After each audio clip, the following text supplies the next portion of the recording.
Hello, and welcome along to another episode of Elsewhither, Tales of the Unchained. Last week we set out from Jewel to the west, and what did we encounter along the way? At first we encountered some like horny lizard dogs. Mm-hmm. Horny? Were they horny? Yeah, they were horned. Some horns, yeah. Oh, yeah. Yes. Fleshy horns. It was gross. Did have fleshy horns. Anyone remember their name? I was like I want to Bazag. Was that Mazrea? Yeah. Yeah, Mazrea. Yeah. Yes. To remember their name, I just have to think of Jeremy Clarkson saying Jag, and then I'm there. That's what I remember, yeah. I don't remember Jeremy Clarkson. I remember you saying whatever yeah. Well, there you go. Yeah, and then? Then we fought some Chathrang. Yeah. Step back section. We arrived at the Waddy Waddy. Yeah. No, Powie, that's what you called it, was it? Powie, yeah. It's a Powie. Yeah, and what happened? And then it was an oasis, so to speak. Ding, ding, ding, ding, ding. Music occurred. Oh, only for one person. Someone was transported away. Yeah. I had a lovely little conversation with the Muse, who explained to me that I need to steal Toothy's thoughts and, save them for her. Steal Toothy's thoughts specifically. You have them. Yeah, you tried. No, she told me about the Savasalar and asked me to collect thoughts for the Fae so that they could learn about the people of the West. And she also allowed me to kind of experience the music as being the holder of the box. I was never able to, but then she kind of allowed me to have that experience. I was going to ask, I forgot, even before this happened, are we hearing the music all the time, or do you have to open the box? It's more of an open and set it out sort of thing. Okay. When you haven't got basically a view of the inside of it, if you will. Much like a music box, when you open the lid, it starts to... Yeah. Savasala sounds like a yoga position. I have this image. I know that it's not what it looks like, Mark, but in my head, it's. Do you remember those music boxes that have a little ballerina that twirl? Mm-hmm. Yeah. It's exactly that, but silent. Oh, okay, yeah. Yeah, that's what's in my head every time. It's like this spinning ballerina in absolute silence, and everybody else hearing their own music, and just how different the dance would look depending on what you were hearing in your head. Whether you're hearing Bollywood or heavy metal or a bit of classical music, totally changes the vibe. Anyway, after that, you fought Josh. What did you call it? Chathrang. A Chathrang, indeed. Yeah. That's one of these dudes. And then we fought a Braxat. Yes. Immediately after. Yeah, straight away. You got charged by a Braxat, that's true. Yes, Josh should know what all the enemies are called, because he's a Braxrat basher, a banisher of the Bazrag, a murderer of the floating mantles. No, actually, no, yeah. So he cheats.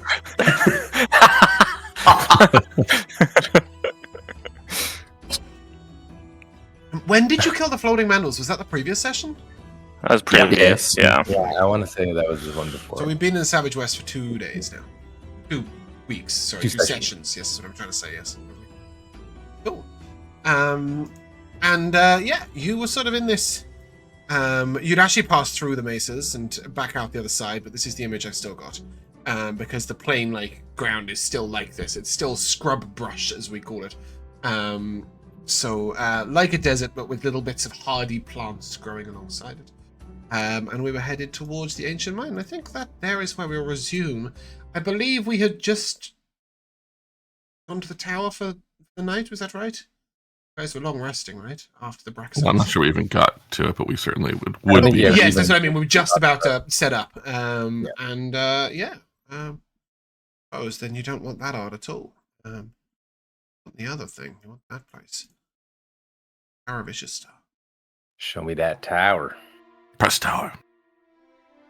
It's tower indeed. Yeah, it's tower set up. Guys all in for the evening. It's probably it's quite early, I would say. You guys are probably doing what they call a desert schedule.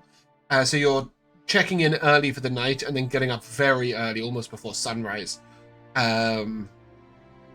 It's you sort of get as many cool hours in the day as you can without being awake during the freezing hours, the middle of the night. So it's Have we eaten today prior to setting out in the morning? Potentially. Oh yeah, definitely. But don't worry too much about that. We'll worry about eating the following day, because that'll be far more interesting. You don't want to buff that you're going to sleep off. Yeah. Exactly. So it's probably about 8 p.m. And it is Dreamrise the 24th. As you guys head on in, is there any how does the evening vibe work with this party? Do you all, sit around in the parlor and speak of old times?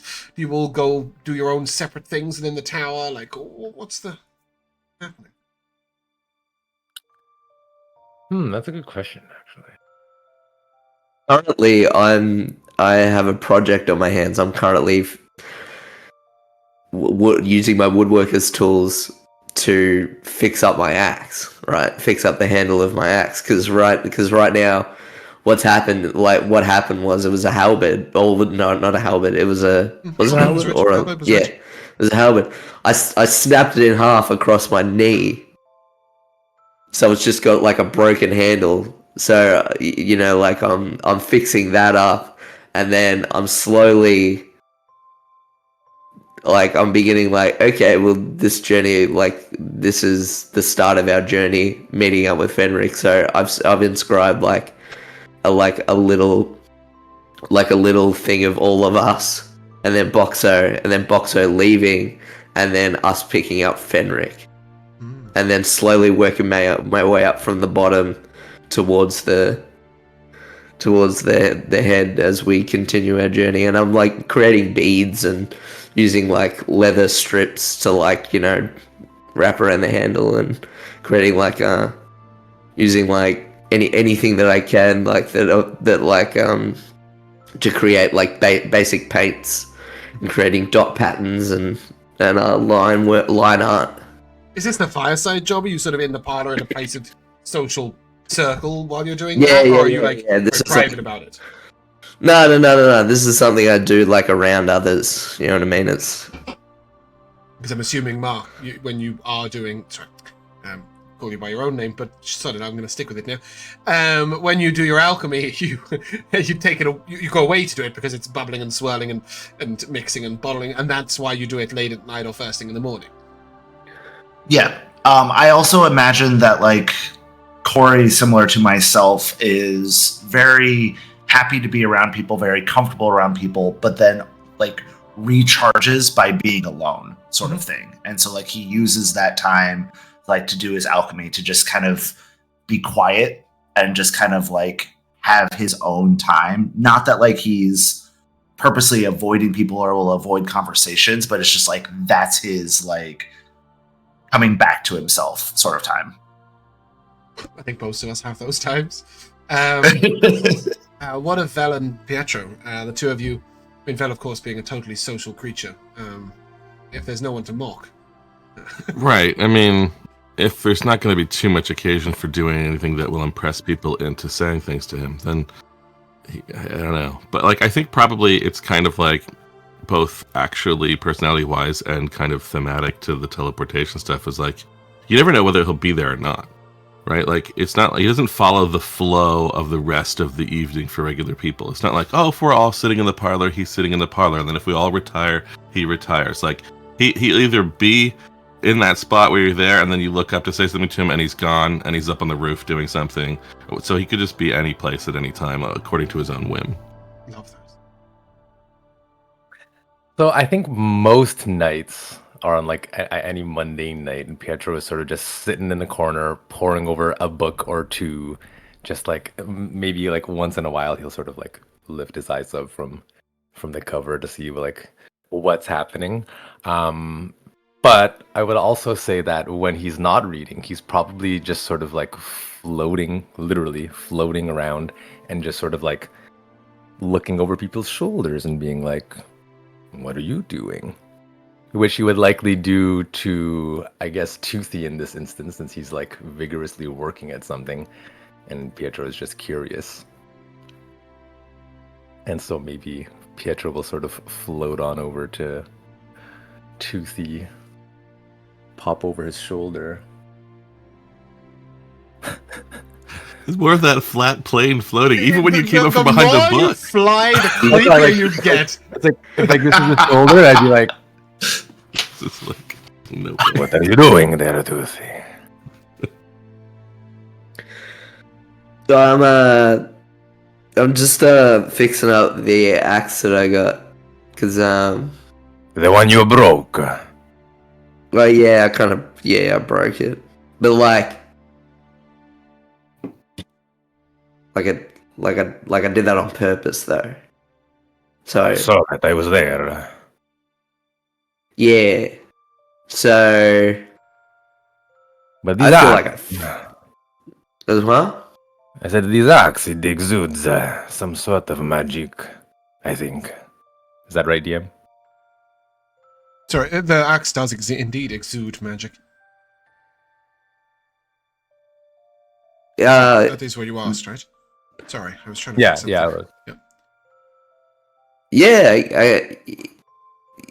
I thought it might have just been me, because I feel really like I feel like it does feel like it has some specialness about it,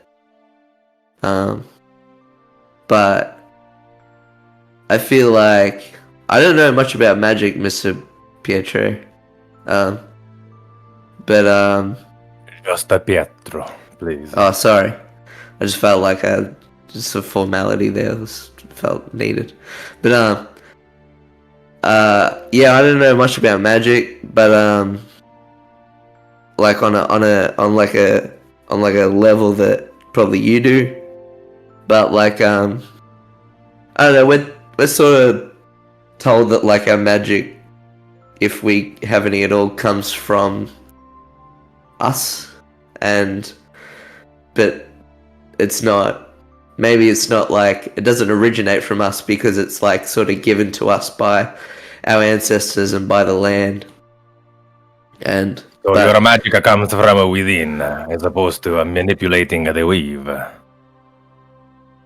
well, I mean, like I tend to maybe think that maybe what you call the weave is what our interpretation of our sort of ancestors, well, maybe not our ancestors, but the land and the sort of the world and the earth, and sort of like, you know what I mean? So like that's where I guess it originates from, and then it comes to us, and then I mean, like, I don't really know. Embarrassed to say, I don't quite know for sure either. It's been written that everything is connected, but I'll be watching you. Okay. You can yeah, okay. Continue, please. Okay. Get it. And Pietro is now just awkwardly looking over Toothy, kind of smiling like a creepy uncle. What's Fenric doing? Well, yeah, I was about to ask. In terms of not just now, but also in terms of each evening in the hour, is Fenric a social bunny? Is it? Oh, I did not mean to do that. Wow!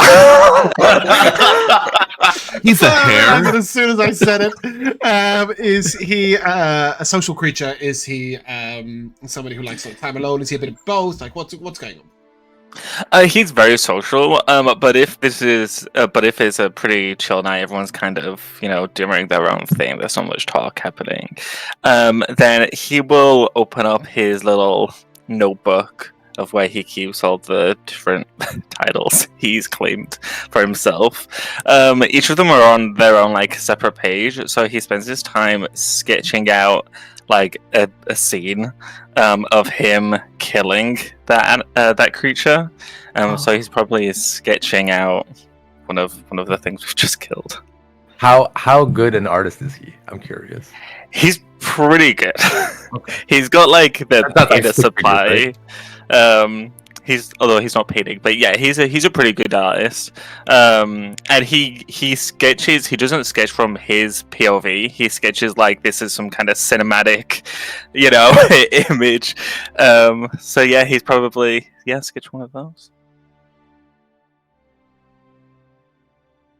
And again, you're doing this at the sort of within the social circle. Oh You yeah, haven't totally. headed off to do it. Yeah, okay. I had a question actually, James, for you. I can't quite remember when we purchased the parlor or any of the add-ons. Are they furnished or do we have? Yeah, it furnished? so they the rooms come furnished. If you place furniture in a room that is not already purchased, it will just sort of rattle about and fall around while it's unsummoned. If you place furniture in your parlor or your purchased bedroom, then it will stay where it is. So you can change the furnishings. Should you try and carry any furniture out of the house, it will, or out of the tower, it will just vanish. Anything that was made in there, it will just disappear. You can't keep generating chairs and start a business like that. But you can change the decor. You can also speak with the servant, and basic decor can be changed at a whim. The colors of the walls, whether which way round the bed is, or exactly what type of bed it is, can be changed sort of exactly at a whim. It is magical furniture, and it just flashes in and out of existence. He doesn't charge you anything for that, although he might do if you decide that you want a different looking bedroom every single evening. But yeah, no, in general, they do come. So does the parlor have some sort of communal table, or is it more just? I would say that it is pretty much how we're looking at it. There's a couple of little coffee tables. Oh, yeah, looking perfect. at it, right? Yeah, cool. Yep. There's a couple of little tables. There's some squishy chairs. There's a couple of slightly stiffer, high-backed, still armchairs, but those sort of high-backed tea room armchairs. Maybe that's a very British reference, but anyway, they exist. And then there might be a couple of hardwood chairs hanging around a couple of stools that you can lean things on. When it's called cramped, it just means there's not a huge. If all five of you are in there, it feels a little busy. It's not tiny. It's just not big enough for a dining table. I'll just go back to my answer about how we are as we wind down for the night, because Corrie answered in this is how I feel, and I'm I just answered what I did. But anyway, so I feel if you look at Toothy, he's always looking for some form of social interaction, and that you get the vibe that he doesn't settle down for the night, and he is when he is alone, he is lonely, and that he is used to being around a fair amount of people all the time, a lot, all the time. And so he's and then if you look at him, he would be I realized I was staring at you, and then he'll go back to doing what he's doing, and you feel he wanted to ask you a question, because the silence is killing him. Mm-hmm.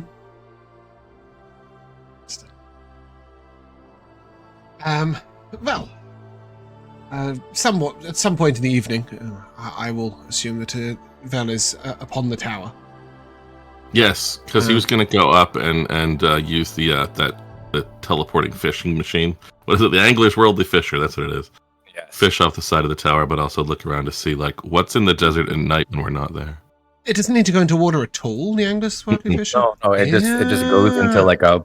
I thought it was if you put it in any body of water, it could be somewhere else. Right? Okay, that's really cool. I like that. Well, you gave it to me. Treat it how you want, but it's just, I didn't read it in too much detail. I just went, hey, fish from other places. That sounds cool. I do think you're supposed to it's like not automatic. It doesn't just automatically give you a fish. It's just that it automatically gets you to some water somewhere. So then Yeah, of course. like a random. Yeah. But as you go up there, you'll notice that to the southwest, which is where you're heading, there's these sort of tiny is a strong word. They're like a series of outcroppings of rocky and almost dune growths out the ground. Which means you're going to be sort of winding through tight paths, even more so than you did with the maces. This is like, they're only 20 foot tall, maybe, at most, but the gaps between them are sort of 5 foot, then 20 feet, then 15 feet, then 30 feet, and you can just see them sort of pocked all the way across the land to your southwest. You know tomorrow is going to be slow traveling for a start, because you're going to be winding in and out of them, but also that if you don't have a scout out and about, if you don't have a scout out and about, you may struggle with being surprised by creatures as you come around the corner. Yeah, I mean, I know that we'll have to do it that way, but at the time, I think what I would do is, well, what would happen is, remember I have a familiar that I don't really call in very much. His name is Boxxo. He's a lizard. Yeah, he's a little lizard. And so he would appear. He would not appear instantly there because I can't summon him that randomly, but he would show up near Pietro with one of the bracelets in his mouth. Right, he's got this like this, and then a little note pops out of it, and the note just says Pietro to top of tower.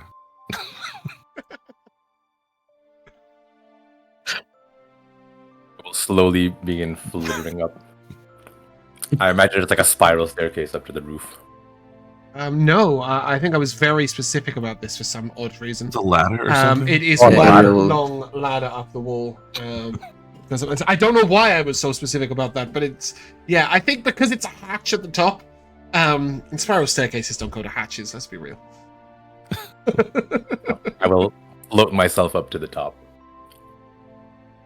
And I'll open up the the door, pop my head out, and look around. Spot Vel. It's good to know that works. You expected it not to.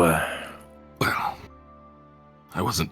I was counting on your curiosity, but I just thought, as our resident cartographer of sorts, you might like to take a look at tomorrow's terrain. It looks quite complicated and labyrinthine. Perhaps you can have some advantage by looking at it now from up high. So, I do. I was just going to say, Pietro will indeed lean over the tower to have a look to see. You're probably also more perceptive than me, potentially, because I'm not great at that. I'm assuming right now you can't see anything. Sure. Right. Well, yeah. Good. Okay, bear with me a second. Oh, I thought you meant because it's night. Well, it is dark. Like, yes. Damn it, he took too long to come up that ladder. If you two would like to put yourselves just up here. Up here? Yeah. Your tower is on this sort of edge of this cliff, if you will. Oh, I don't know what happened here. Now everything's broken. Okay, bear with. Just refresh. Because everything broke when that happened.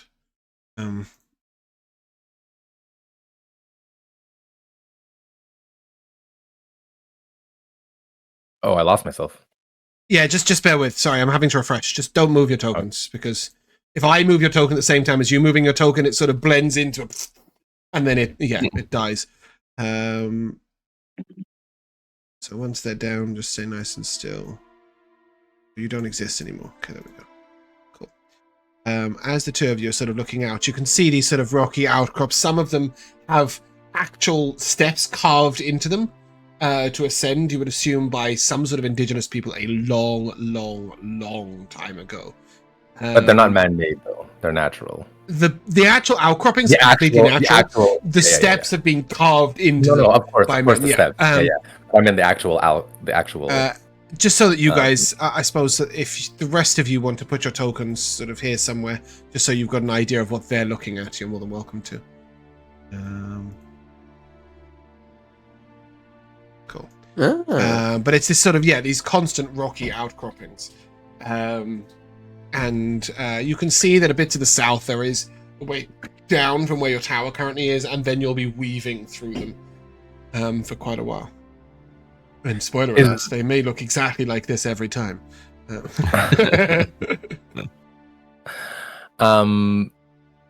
Is there any reason for Pietro to believe that they're inhabited? Like maybe could they have been hollowed out, or like? No, not at all. But you know that they offer a lot of shade, which is quite rare in places like this. Mm-hmm. And I think Toothy would know as well that they may shelter some water in certain places. So there will be creatures, people, beings out within these areas. And whilst, they can get you surprised if you go around the corner a bit too quickly, they can also offer a lot of defense to creatures that aren't all that strong. If they, stay as a structured group with their back to one place, they can camp out for the night and be safe. Well, the first thing that I would sort of comment to Vel'zekiss is probably like along the lines of these outcroppings. They offer a shade, a respite from the sun. No doubt we will have some run-ins tomorrow. I assume it's nothing we can't handle, but it has been pretty intense out here. I usually stayed more to the damper parts of the West, to be honest. The desert is harsh. Anything that survives out here is tough as hell. Well, I just thought it'd be best if we do what we can. Even if we can't see threats coming, we do what we can not to get lost and encounter the same damn things twice. This is true. I'll keep it in mind. Excellent. And I will sort of project, while we're having this conversation, Pietro is sort of projecting, a bit of a radius around the tower for like Vel'zekiss to also see how intertwined and... Yeah, absolutely. And, your cartographic hearing will give you a great idea of, the lay of the land as you go through. Obviously, you can fly above, but I will say that the variation in height is quite large. But unless you're, right above the top, at which point, even then, you might not be able to see diagonally across, there may still be things hidden even from a point of flight. Also, there is no mechanic in Roll20 to allow me to let you glide over the top and let everybody else know. It just doesn't exist. There really should be ignores, vision restricting lines, but there isn't. I'm going to leave you there for no reason whatsoever, and put you back in the tower. Back you go. As the evening whittles on, is anybody doing... Oh, Vel, roll me a D100 if you're fishing. Yeah.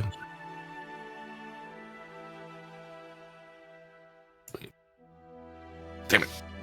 Sorry. Wrong screen.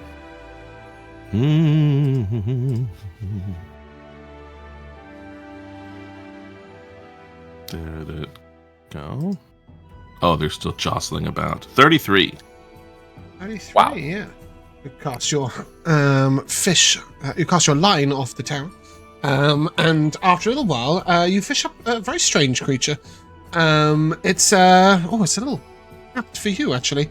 You'll notice that bits of its body seem to phase in and out, as if passing between the ethereal realm and the material plane. It's about 1 meter long, and quite thin and ghostly white. And you would know that eating it might grant magical properties. Wow. Well, hey. It will only keep for 24 hours, so no storing it for 7 weeks and then going, I cast etherealness. Yeah, and I guess there's no way to ever throw something back either. Where would you can throw it, but it won't go back, so to speak. It'll just drop down on the floor for some other creature to eat. You could discard it to the desert. Well, no, since it's gonna die anyway, I'll store it up and maybe use it. as the rest of the evening passes. The four of you, are there anything specific you guys are doing? Before I go to bed, I'll head up to the top to speak to Quan again and talk to him about the day and the fights and everything, and show him the sketches and stuff. And focusing, as you said before, on the positivity of the day. The good things. Yeah. Okay. Yeah. I guess, like, since I'm out here tinkering with the alchemy, kind of just in my own world, I will just attempt a greater healing potion. That is okay, but in general, we are still doing the attempts that we have done. I think, are we not? Oh, we're still catching up on those? Yeah, I think we might be. I think we're on day. I've got 5 days written down here. Yeah, cool. But you can definitely stick a greater healing potion in there. Go ahead and give me an alchemy roll. Cool.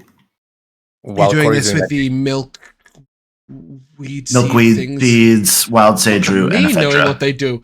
Off the top of my head, adds 2. With a 26, you can take 2 greater healing potions. Cool. I'll put those in group loot. Sorry, Pietro, you were saying? I just wanted to ask, are we deep enough now into the desert that Amon's travels book, Dashing Through the Deserts, will give us the advantage on survival checks yet? I know that you mentioned that it was like for like the, like the deep dry desert. Yeah, I think there were 2, right? Was there a passing through the plains or something? Did you not get both? I thought. No, I only got the desert one. Okay. Dashing Through the Desert, and I got a couple of other ones that don't have like a effect. But you did not a couple of Amon ones, just a couple of other ones. Yeah, a couple of other cool. ones. And okay. Just that. You're probably going to find that 90% of your travel from the mine to the northwest is the desert stuff.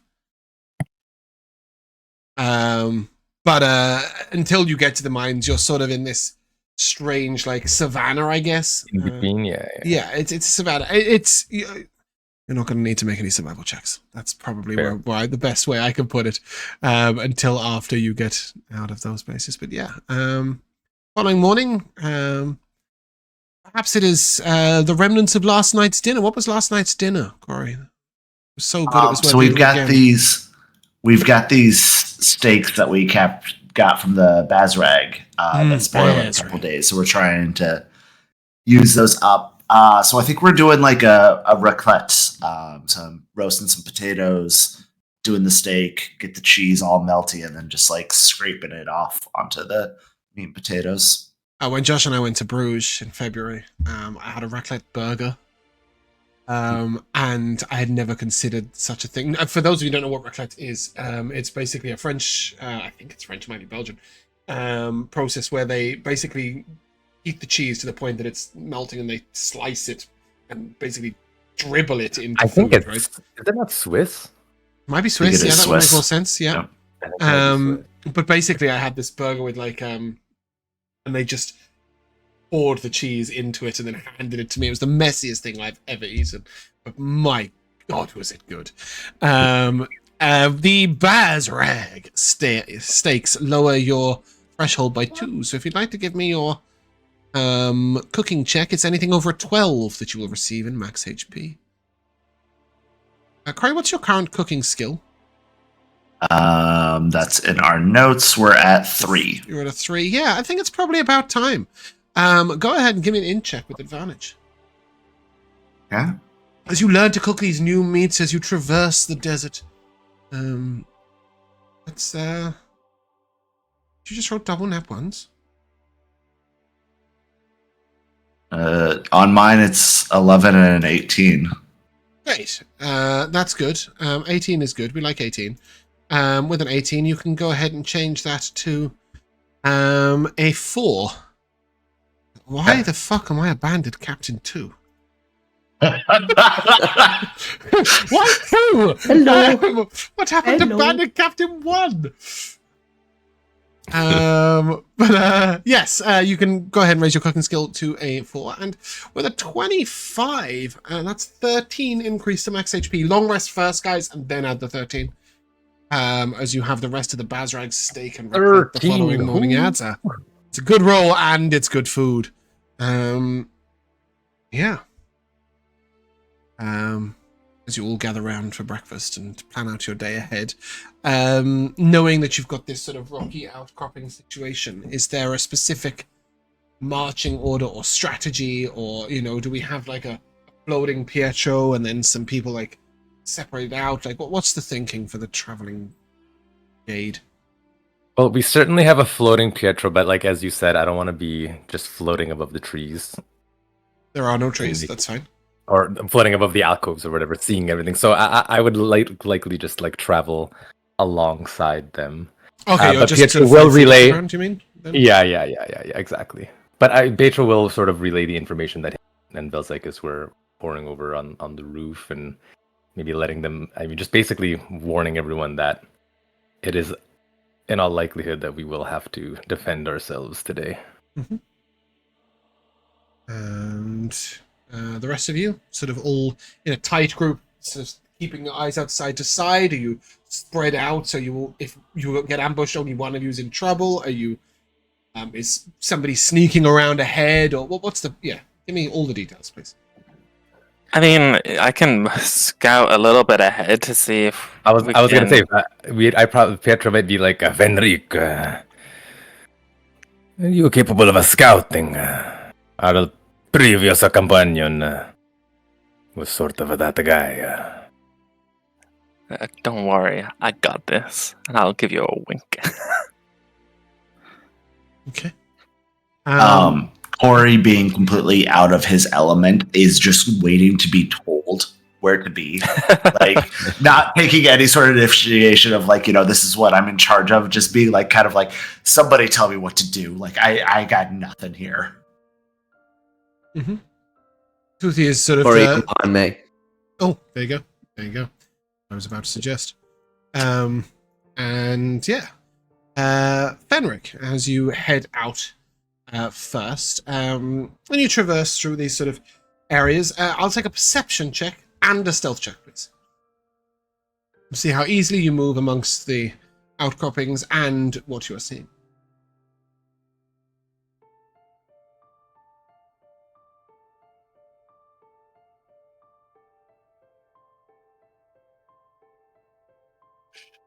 You're muted, by the way.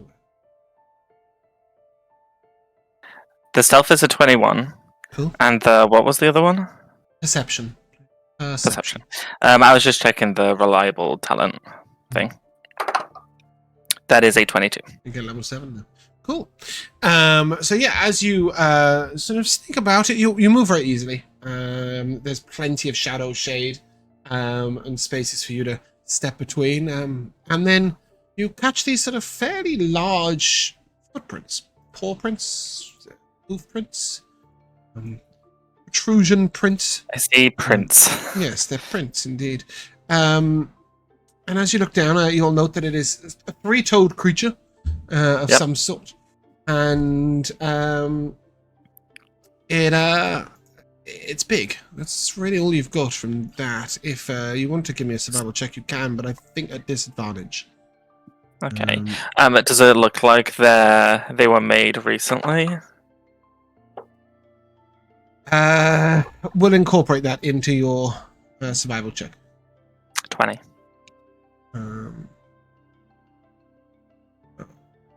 20. As you look down at this, you'll see that there's some sort of... They're definitely made within the last 24 hours. And there's some sort of strange effect where different prints have different amounts of the print visible. One point it looks like only a toe was put down, but another point half a foot, and another point sort of like a little bit of a hand. Oh, is it limping maybe? Maybe this creature's injured. But I certainly don't see the creature. Or hear the creature or anything like that? At this point, no, you don't hear or see anything. No. But you just know this creature has sort of wandered through the area. Yep. Yeah. You sort of know to be on alert, I guess, is the best thing I could say right now. Sure. Yeah, absolutely fine, Mark. I assume always that eyes were passed out prior to the day. As you guys sort of get to about... Oh, that didn't work. About here. Definitely a map you don't recognize. I feel so lost. We will increase the tension ever so slightly. Because you begin to get the sense that you're being stalked.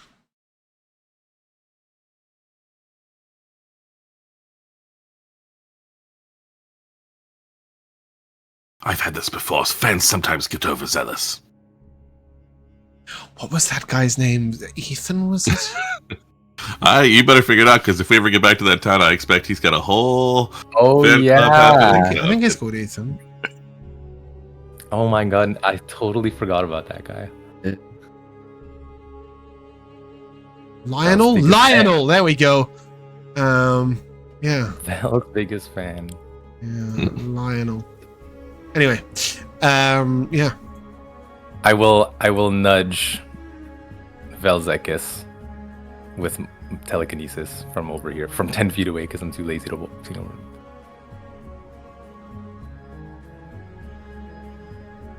Sorry, I'm doing sign language. I don't know that you saw me. I pointed at my eyes and I did a circle. Yeah. Okay. Do you then do that? Am I supposed to just look in a circle? Oh, you're more perceptive than me, motherfucker. Am I? He can't fly. I've got a +0. Okay, I will go up then. I will rise maybe at 15. Okay.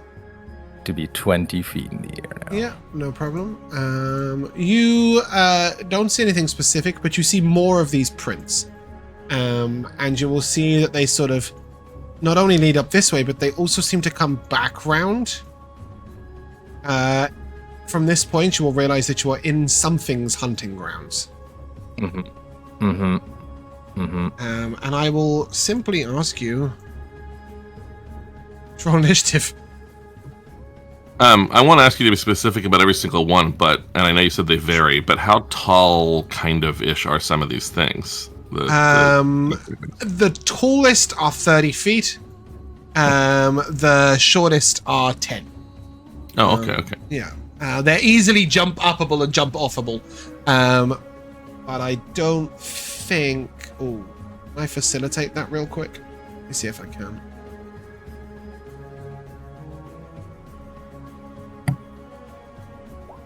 Yes. Hey. No. No. Some of them didn't. Sorry, I mean, we can imagine.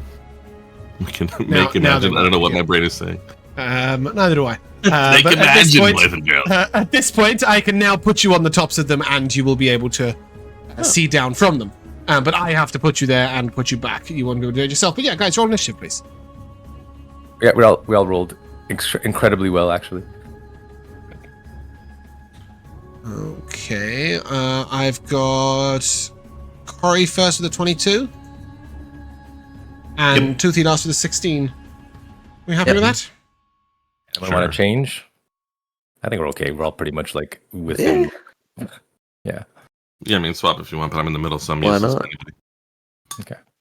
Leaping out from here and from here are two creatures, and yes, they did roll a 23 on their initiative. Sorry. Damn. They have very high initiatives, and they are good at surprising creatures. I'll put a more clear image in the Discord. You can see the tokens, but they're basically they're like they've got draconic features, sort of along their back, and the way that they stand. You would know they belong to the dragon family, but they are the rats of the dragon world, one might say. And the first attack is going to come out of Toothy. And this is a surprise attack. It's sort of made where you don't realize that... Oh, no, they would... Sorry, they're both going to be made at Fenric. I just realized that they wouldn't attack in singles. So this is a 16 to hit you, Fenric. Miss, bitch. And the second one is going to hit with a 26 to hit you. Okay.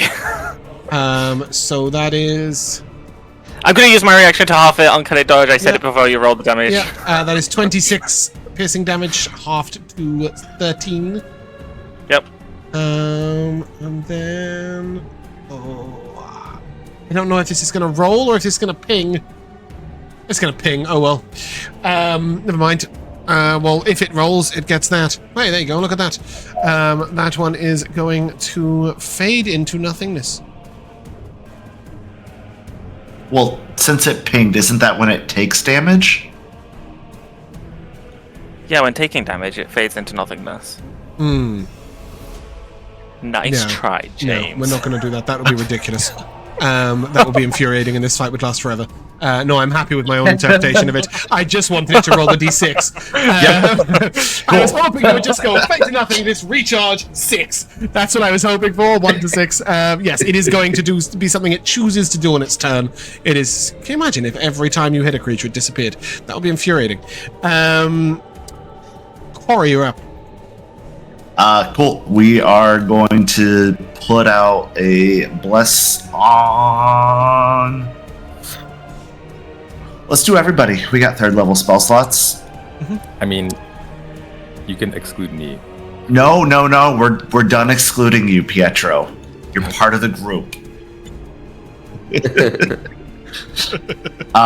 Pietro will bask in the light of the blessing. Bonus action. Honestly, I'm not gonna assume these things understand common, so I am just going to walk myself up to... I think I'm gonna stand next to Fenric. I like that. Cool. That's it. Pietro, you're up. I'm gonna float over and stand here with Toothy.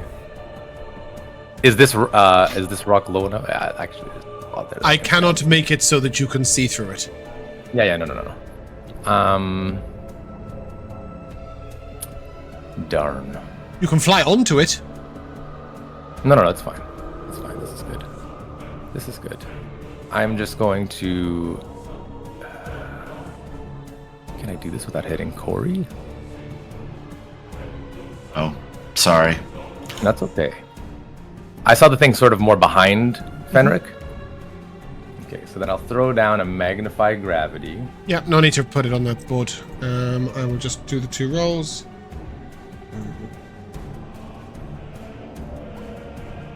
And 13 and a 12. Oh, both fails.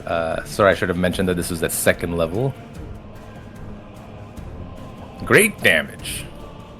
Wow. 21 force. And their movement speed is halved. Yeah, you'll see these 2 creatures sort of... One of them that had sort of almost completely fade out. It's slammed into the other one. Are you moving them at all? Yeah, let's move them back. Okay. Back.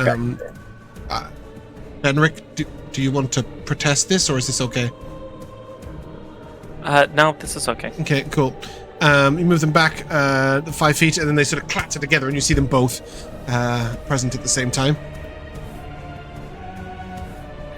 Bonus action. I don't really need to shove anything right now. And so I will do nothing. And end my turn. Fenric, you're up. Yep, I'm gonna head on over here. I'm gonna crouch down and then use my bunny hop to get up on these stairs. Stairs? Oh, yeah, I see. Okay. Yep. That being my bonus action. And then If I put you will there, you can see everything, right? Yeah, that's great. And then I'll just fire off a shot at A. Sorry, Bella, I should have told you in the aura, I just realized. That is an 18 to hit. Yeah, you don't have advantage for any reason, do you? I don't There's know. no sneak attack. Cool. Yep. That is 3 radiant and 13 piercing.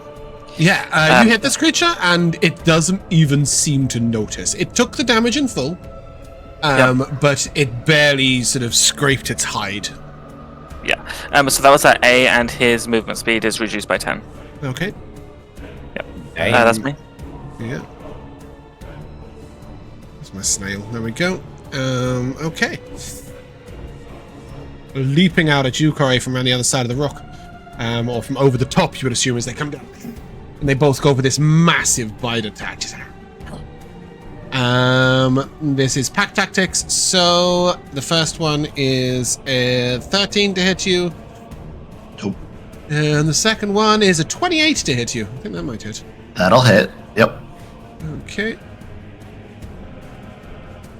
So that's 25 piercing damage. Make a concentration save, please, on Bless. Yep.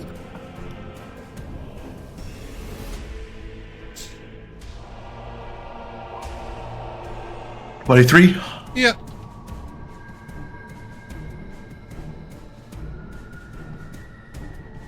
Come on, you can do it. Okay, there we go. Cool. Vel'zekiss, you're up. Yeah, interesting. Well, it kind of seems like they can clamber over the rocks just Yeah, as it's well. very obvious that they have a climbing speed. Right, so there's no point in me just deliberately trying to get up on top of stuff for safety. Only if I need it for vantage, which I don't really. So let's just... Boy, if they seem that hard. I'm gonna bonus action Sorcery Incarnate. It won't do much immediately, but I want it for reasons, I think. Increases your DC, right? Yeah, but I think I'm gonna Cloud of Daggers at first, and it's not gonna, they don't it's there's no wide, DC on that. But so I'll click that in a second. But let me go ahead and Cloud of Daggers now. A third level on this, so there'll be a little more damage. Not amazing, but let's get the ones I can currently see better. Oh, well, it's trying to snap to grid. If you want me snapping it to grid, I'll just get the one on the left. Just but hold the otherwise- Alt key and put it wherever you want. Okay, cool. What would that be for me? Nope, not that. The thing that lets you right click, I think. There we go. Yeah, there you go. Okay. Well, I mean, I'll put it like on the point. So Damage. yeah. Where's my third level button? Oh, I didn't know that. Very cool. It's a fairly integral thing to know as a DM. Look at me. I'm like, oh, I need to make note of this. Yes. Don't move your own tokens like that, please. But sorry. if you need to move other things like Fireball, you can. 14. Yeah, cool. Slashing. This is, of course, magical slashing, so they will take it in full. Cool. And that's everything I got since I used my bonus to Sorcery Incarnate. Again, it sort of goes at their hides, and you see, like, it should be making huge rents, and instead it's making small scratches. These are toughened creatures. Toothy. I will never ever say your name like that again, I promise. That was the weirdest emphasis ever. Toothy! And no Sturge. Cool. Wrong on the wrong syllable. Yes, exactly. I'm gonna run up. I'm gonna take out a claw and do a tiny little puncture at the back of Corrie's neck and pump him with five lay on hands. Reminder mark that if you wish to use your reaction to move up your movement speed, you may. You can Yep. also stay exactly where you are if you wish. No, we're gonna step behind our paladin there. Okay. Without attacks of opportunity, of course. Yep. I'm gonna move here, Mm-hmm. and then I'm going to take out my axe and point it at them. Yep. And cast Holy Lance Okay. at second level. Yep. So That's a nat can they 1 please? and a 16 on the dex saves. God Oh, damn. sorry. I'm really sorry. nat- That is a nat 1 and a 19. I didn't realize they are proficient in dex saves. It's all good. I only have a 14 spell save DC. Ah, okay, so cool. So that Same is- but either way. I don't feel so bad now. Yeah. Is, 15 radiant, and because 15. only one of them failed, they won't be skewered, Yeah. right? They won't be. No, they won't be skewered. So it's 15, half to the other guy. Yeah. Yeah. They do take radiant damage I'm in gonna full. move. Cool. I move back up, Yep. and that's the end of my turn. Cool. That leads us to these two. I've just realized that by renaming this, it changes their name and initiative. Let me try something, just out of curiosity. If I do that, they go back to being... No, but if I do... that... Oh, no, it's just broken. Okay, I just broke them. Never mind. Cool. Yep, they are going to Corrie surround you, and both go at you with advantage. And do you know what? I'm just going to do this.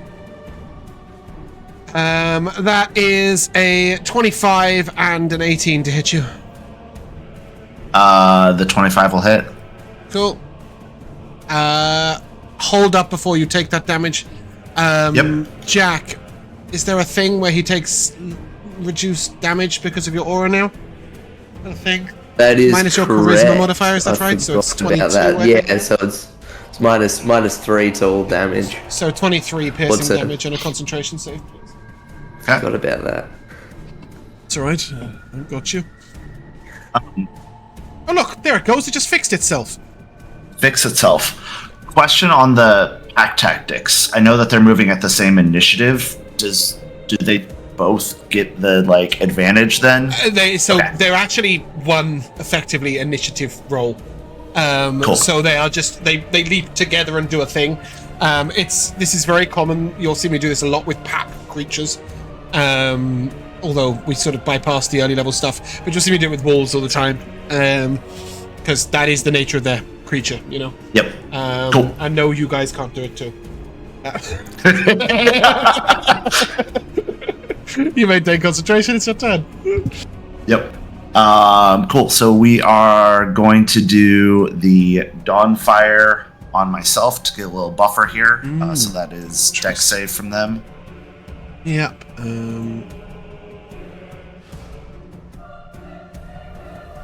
That's a 17 and a natural 20.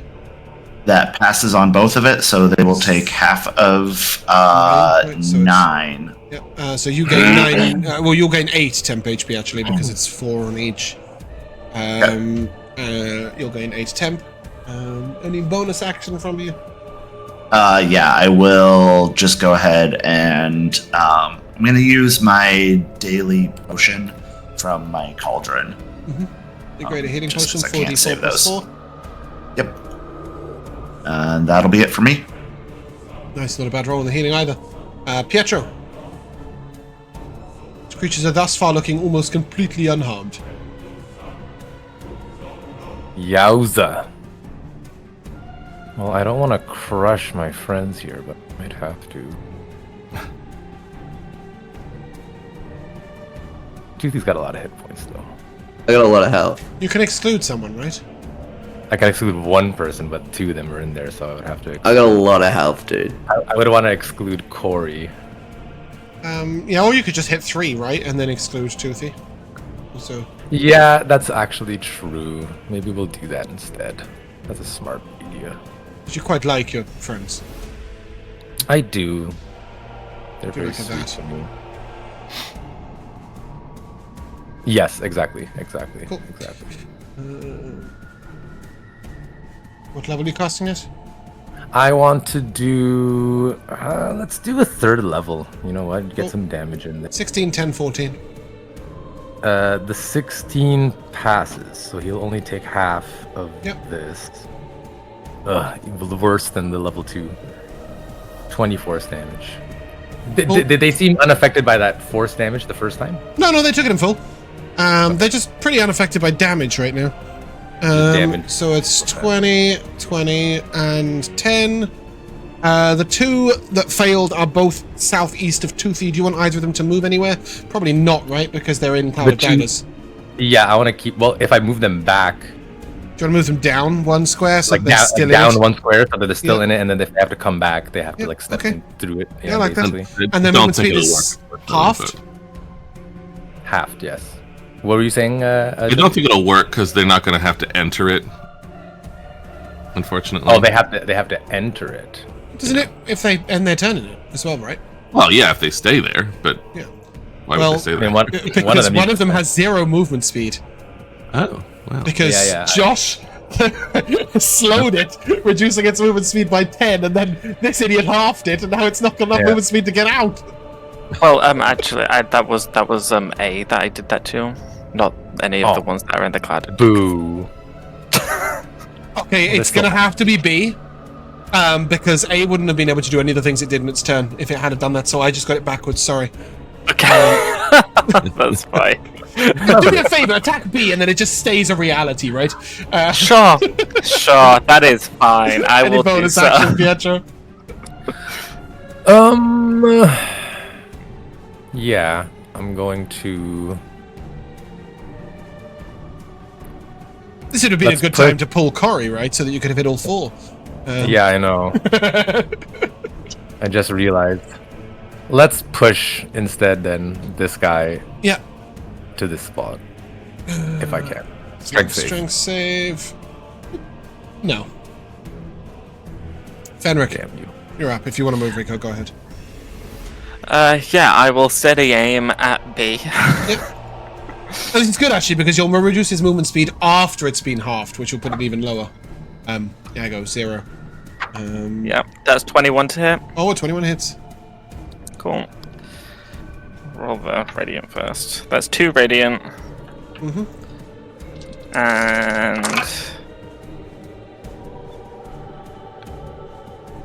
And this is your magical 22. bow that produces its own ammo, right?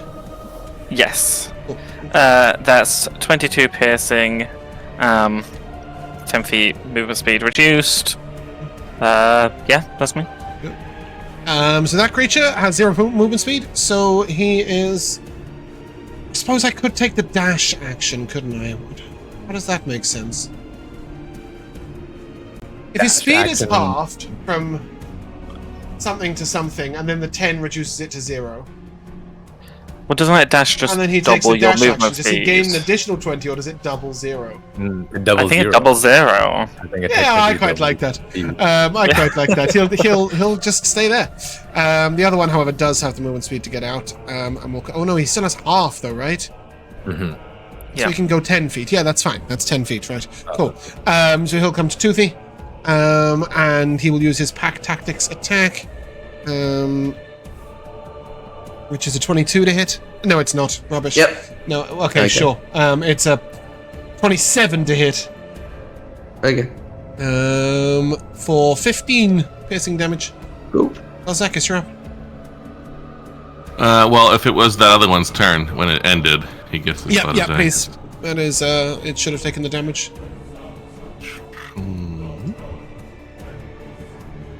17 slashing. Nice. That creature is wounded. Hey, look at that. Well, let's alright. fix its name. So I have to do brackets if I want their names to appear in initiative. Interesting. For those of you wondering, as a DM, you have to actually create a character for them, and then give it that name, the exact same name as you have in the monster in D&D Beyond, and then it will carry across. Which you may not want to do.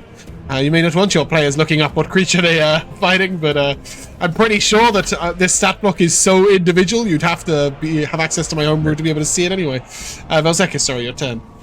Yeah, let's see here. I guess I'm just going. I'll be in danger, but who cares? Spread it around a little. I'm going to quicken, ride the lightning, Sick. and I'm probably not going to need this source. Can you do me a really quick favor? Sure. Can you have a look at your Ride the Lightning and just, can you ping it to me? I can try. Because it's no longer homebrew. Oh. We recently got a book that has the same spell, and I think this is where it's from. It's from Grim Hollow. Yeah, mine So is this is a 4th level spell, right? What's the difference? No. Well, oh, yeah, that's the difference. And theirs does 4d6.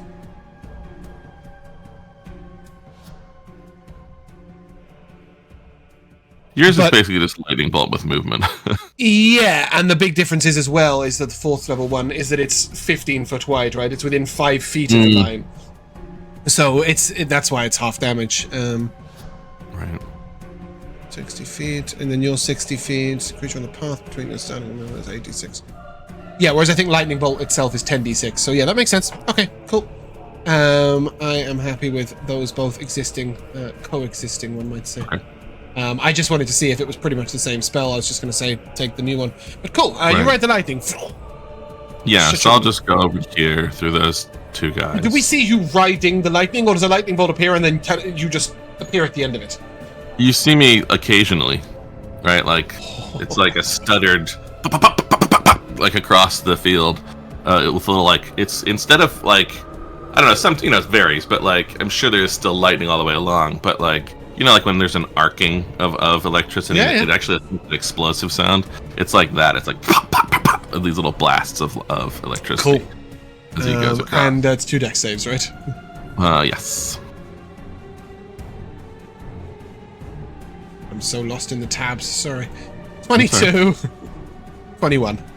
Okay, both passes even with the up DC, but that will be I take lightning damage in full. 29 of those Damage. lightning damages.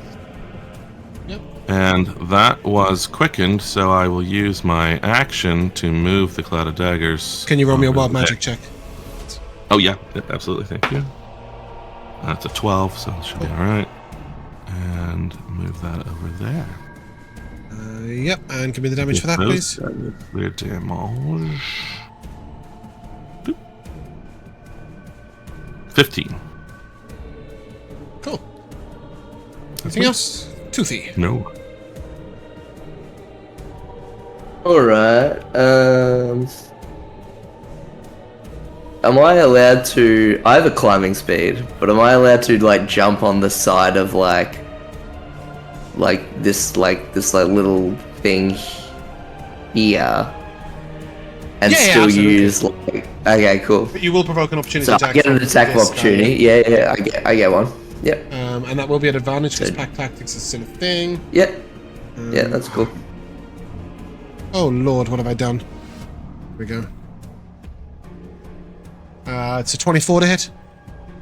Yep. 26 minus 3, 23 piercing damage. Does it reduce damage for you or just everybody else? Oh, I don't know. I think Paladin auras always apply to the Paladin, right? I believe so, but I don't think it's best, like, specifically says. I think it No, should. it says an allied creature. It doesn't say me. Yeah, so that's absolutely fine. You so do all healing spells and stuff. An allied creature. Okay. Yeah, so that's fine. It's if it says an ally other than you, that's when it's targetable to allies That means, only. that means I'm gonna 23 piercing. heal probably the last bit of damage. All right. Yeah. So I jump on the wall like that, and then I take up then I grab my my axe and I point it to these two, and then I holy lance again. 19 and 22. Dang. Oh, that's 16. Yeah, so half to 8. Cool. Yeah. And then I jump back. And then I think I give Nah. You're fine, Corey, for now. I'm good. Okay. And that'll be the James end of my kills me. turn. Let's see how fine he is. Yeah, so it's gonna be a 26 and a 14 to hit you. 26 will hit. For 21, reduced by 3 to 18 damage. And then they're gonna go around like this to you, provoking an opportunity attack from Toothy. Cool. Just one did, obviously. Yeah. You could opportunity attack 2 creatures even if you wanted to. That's 24 to hit. Yeah, plus 2 from flanking, so 26. Yeah, that hits. 26. Cool. That is 10 slashing damage, and they are stuck where they tried to leave. Because Nice. because smite they on can't that? leave that. Yeah, might as well. I mean, like we're not. They seem to soak up damage. So first level smite. Yep. And Joe, if you'd roll me the card. Oh my god, 3 radiant. But it is enough to wound that creature. Sorry, somebody stayed in the daggers. Is that what happened? He tried to move out. Toothy made an opportunity attack with Sentinel, reducing its speed Beautiful. to 0. Yeah, 15. pretty cool. And that brings us to Corrie. Cool. Going to. Oh, can I have a concentration check from you as well for that hit, please? Yep. Thank you. It's a 15. I didn't do 32 damage. I am gonna do a Dawnfire on Toothy.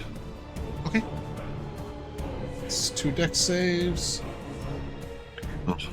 Mouse just like stopped working there. There we go. 21 and 18. Those both pass. So it Toothy, you is may 6 have- radiant damage. 12 temp HP. Cool. C and D will take 6 radiant. Yep. And then, kind of panicked, Corrie will like look over to Pietro, and be like, "Why am I standing next to you?" The Pietro. Yeah, and he'll confusedly look over there, and then he'll pop into existence over there as he casts Misty Step. So I'm just gonna pop myself. I am back going to up assume here. that you are standing 20 feet below Pietro.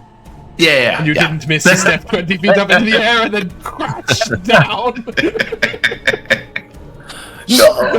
No. As you. Yep.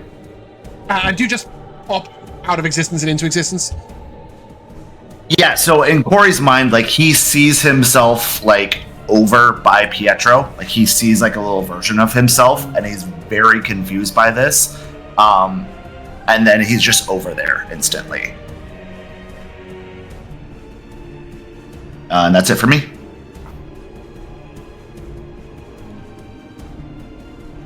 Sorry, bear with me a second. I've tried to open my traditional MVP's notepad, and it's trying to open in my new open office, and it won't behave. There we go. Where were we? Pietro. Good thing. I think you know what's coming. Another magnify gravity now that my... You're trying to move all 3 creatures into the same cloud of daggers, is it? I would love to, yeah. That would be Yeah, wicked. believe it or not. Okay, I've got an 8 for you. I've got a 14 for you.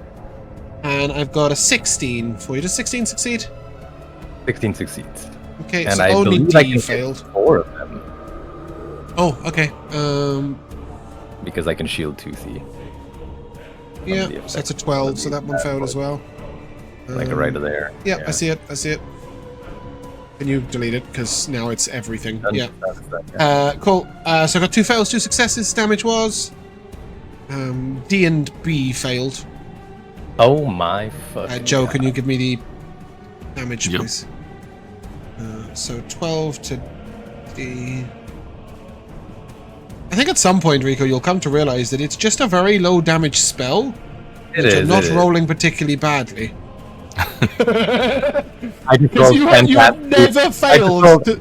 I just rolled fantastically the first time, and I was like, ugh. Yeah, I mean that's a Like, little, you know, right it's all of like 5 below average maybe. But you have never failed to be disappointed by the damage you have rolled by Magnify Gravity. Well, this was pretty low, though. You have to admit. yeah, but still. The average is What was the slashing damage? 14. The average was 2 4s, 2 5s, right? For an 18, so you're like 4 5 below. 6 yeah. below. That's not, yeah. Not huge differences. Any bonus action? Yeah, let's try to pull one closer to the cloud of daggers, So or maybe can this guy, like, or do you want to like pull this one maybe through? this You guy. can't get another creature in because they just hit their friends. I see. So then, yeah, we'll pull one like further away from Toothy, make him have to. This? Yeah. Oh. You won't pull shit. Henrik, you're up. There. Bit of ASMR. Yeah, I will. I'll bonus action steady aim and attack B. Mm-hmm. Go ahead. Yeah. That's 31 to hit. Yeah, that'll hit. Okay. Radiant damage is 2, and the other damage is 24. Nice. Creature is severely wounded. Anything That's else fine. from your foot? Well, no, definitely nothing else. You've used all your movement speed and your bonus action and your action. So this is B and D. So this one is going to come to here. Oh, sorry. The one I just hit, the B has. I don't think That's it fine. matters, but its Yeah. movement speed is Sorry. reduced. So they're going to come to here, and these two are going to attack you. Toothy, that is a 15 and a 28 to hit you. The 28 hits, the 15 doesn't. Yeah, 27 piercing damage. Vel'zekiss, you're up. Is Bless going? 27 minus blessed? 20, Yes. 24. Yes, you're blessed. You're Um, blessed. this may not be the most efficient use of sorcery points, but I really want to do it. So with not only innate sorcery, but now at higher levels sorcery incarnate, I can do 2 options. I can do 2 meta magics on a spell at the same time. Is that when you have that active? Oh. Yeah, right. So you cool. have to be higher. It's like 6th or 7th level. You get that when you're in sorcery incarnate. So Go on, I'm going 24. to quicken and twin my disembodied touch, and then also twin it again as my action. So you're going to every 4 single one of times them. chill touches. Yes. Every single one of them is going. My hands are just going to be blipping all over the field as each one of them gets an advantaged bless attack. Fantastic. Give me Nice. 4 attack rolls. And you can just give me the 4 regular attack rolls, or 4 advantage attack rolls even, without bless, and then we'll roll bless if it's Yeah. necessary. If any of them need it. All right. Is it gonna roll? Okay, there we go. Oh boy. Might need it with the bless on that one, but let's see here. Get them 4. Come on. 3 and 4. Beyond 20 is completely broken, by the way. Oh, yeah, So I that think- was an 18, a 24, an 18, and an 18. I don't need any bless rolls. Give me 4 damages. Okay. I have less than 18 armor class. 14, Yeah, 7, yeah, 11, yeah. and 20. Nice. Hmm. Okay. You now have 3 wounded and a severely wounded.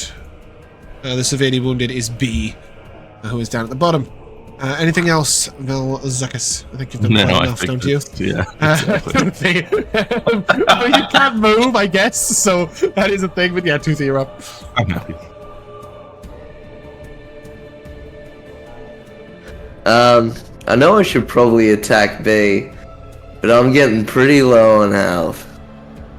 So I think I'm gonna try and do something about that. I think I'm going to.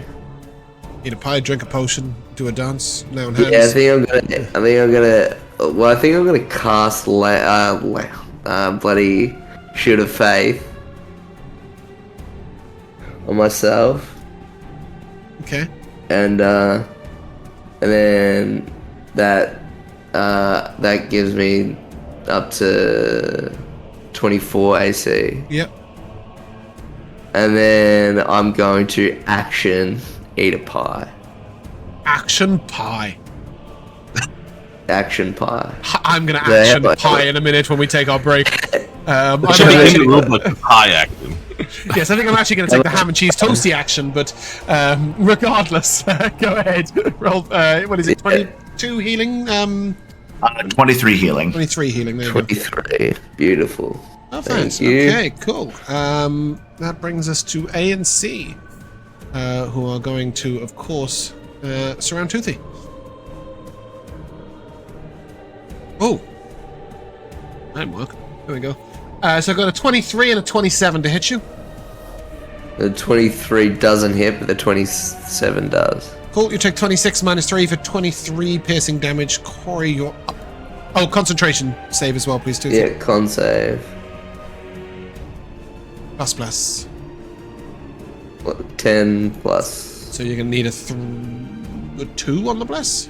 Yes, 2. Yeah, 2. No, 1. Just 1. And Yeah, no, you're fine. Yeah. Oh, just 1? Yeah, Okay. yeah, because 23, the DC would be 11. Because that's half the 23. Because we're Okay, yeah, that's... Yeah, So cool. you succeed Okay, because yeah, I got it. bless. Corrie, bless. Because blessed. Do a thing.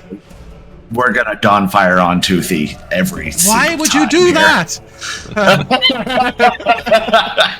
Yes, these creatures are not particularly intelligent. They are quite good at dex saves, though. They are. Yep, that's They're fine. exceedingly good at dex saves. Oh, that guy's shit. He's feeling wounded. So he failed. What was your damage? 12 damage. Okay, so we've got a 6, we've got a 6, we've got a 6, and we've got a 12. Okay. Oh, C is now severely wounded, and 30 temporary hit points, Jack. Beautiful. Sorry, bonus action. And I'm just gonna stay here. I'm good. Okay. Pietro. Gonna do your low damage spell again. Yeah, probably. But I want to see if I could cast. Can I do a cone? No, I probably couldn't do a cone and move for Toothy far enough. That's okay. Yeah, same old song and dance. Just at first level though, because I think these things are at the end and You think they're at the end. close to it. And that was ironically, great. yeah, it was a great roll, yeah.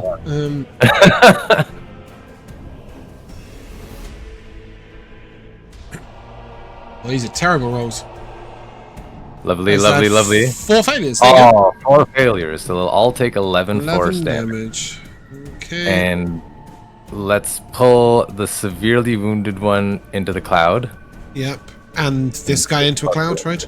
Yeah, and then these two will repel maybe from Toothy. Oh, okay. That one's got nowhere backwards to go, but that one can go backwards. Sure. 14 cloud damage. Oh, nice. Get fucked. They're all still alive. Yeah. All still alive. Yeah.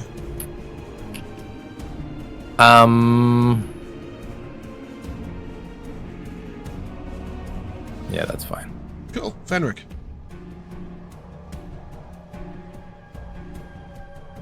What is worth, that creature's not in melee range of you. No, I got that. Yeah, it's 20 feet down. I will be also be alive. Yeah, I will sharpshoot at the one that's severely wounded. Sharpshooter, you're taking new feats mid-combat. I mean, you know what I mean. Steady aim, yeah. Yeah, steady aim. Yeah. On B. Unless. No. No, you can't have a feat for free because you asked. But you never ask, you never get. So that was a 21. You may kill it. Yeah. Okay. Well, that's maybe you won't. I don't know. 2 radiant, and I'm gonna re-roll this die as per my piercer feat. It's got 5 hit points, Josh.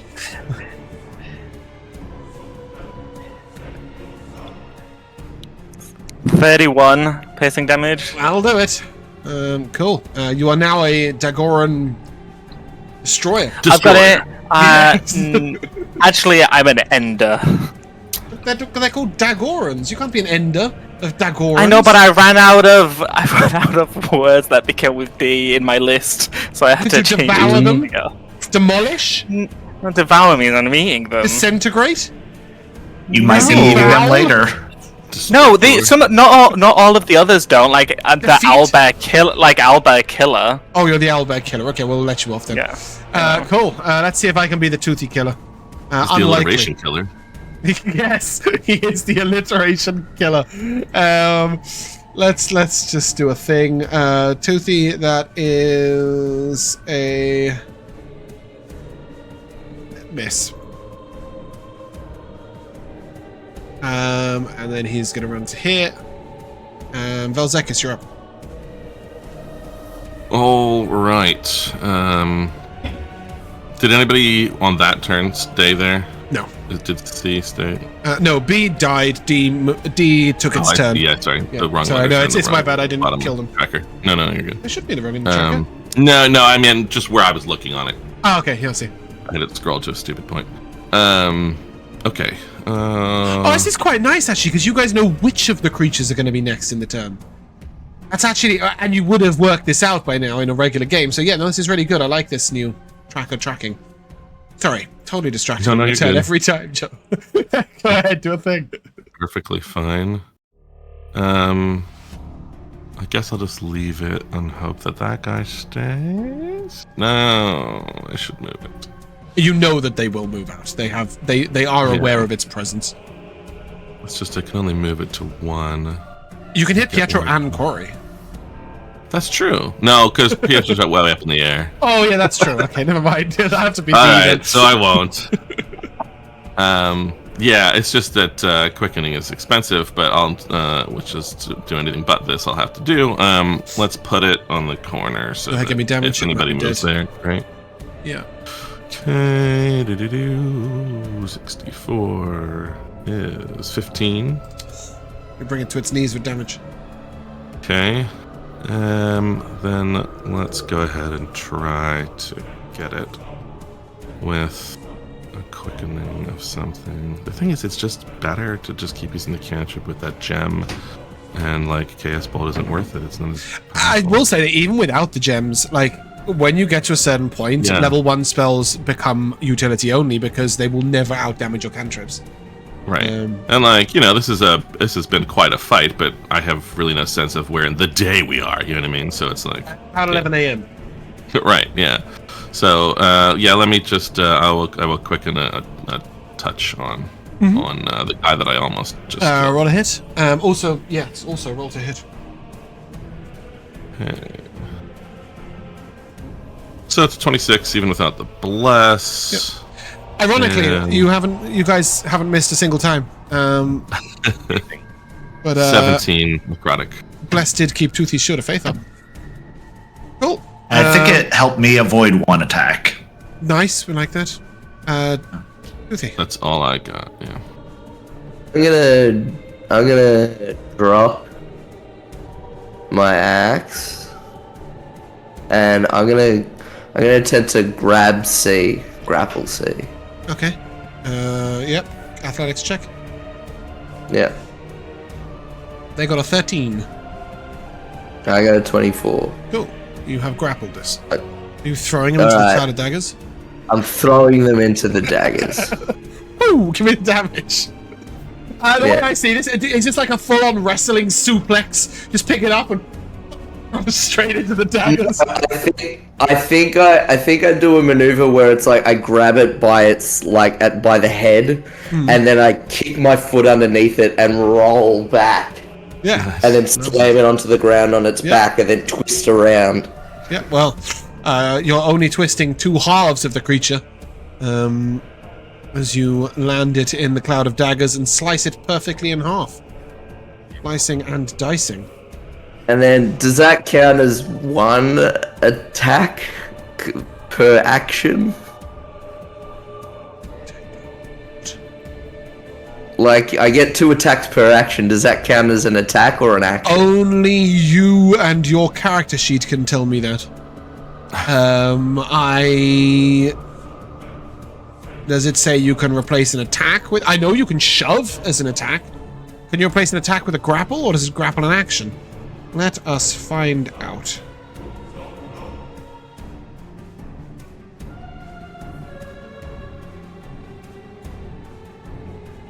can you replace an attack with a grapple? Yeah, like under actions, it doesn't even say I can grapple on my character sheet. It does. Actions in combat: attack, dash, disengage, Right. dodge, grapple. You can make a melee attack involving one of your body involving it that involves using your body. It's considered an unarmed strike now. Grapple and shove. What I'm reading is saying that But I shoved it, so I did too. I grappled, then I shoved. fair. So Yeah, unless you have a thing that auto moves it when you grapple it or something. It would be Yeah. things. So we would have to roll again for me to shove you.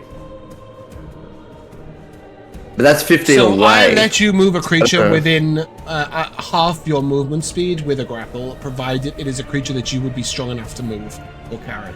Okay.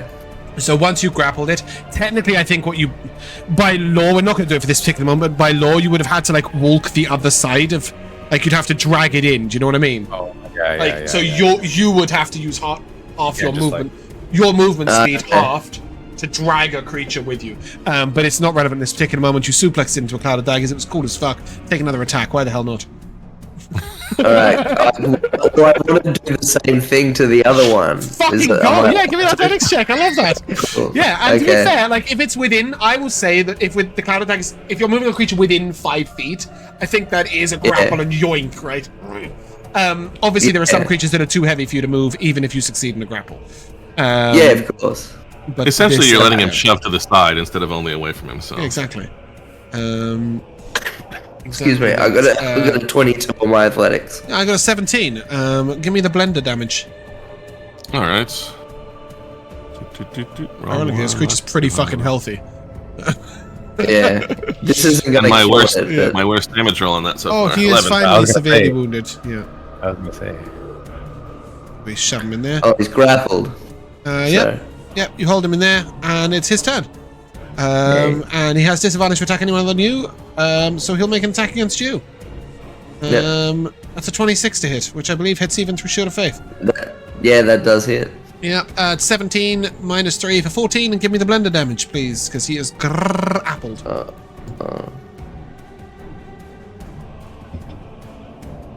Oh, finally it succeeds. That's anyway. useful. 17 again. Alright, by Zac Efron. And then a con save. Good old Michaela. Why is it making a con save? Oh, you're No, making I'm a con save. making a sorry, con yeah, save because it hit me. Yeah, ironically, for the first time in its entire initiative, it has succeeded on its fade to nothingness, so it goes invisible in your daggers. Interesting. But it is still in Holding your it. hand, so you 100% know it's there. Yeah. Or you're It's up. still here. You are informed Well, I don't that know it's it's still there, here by...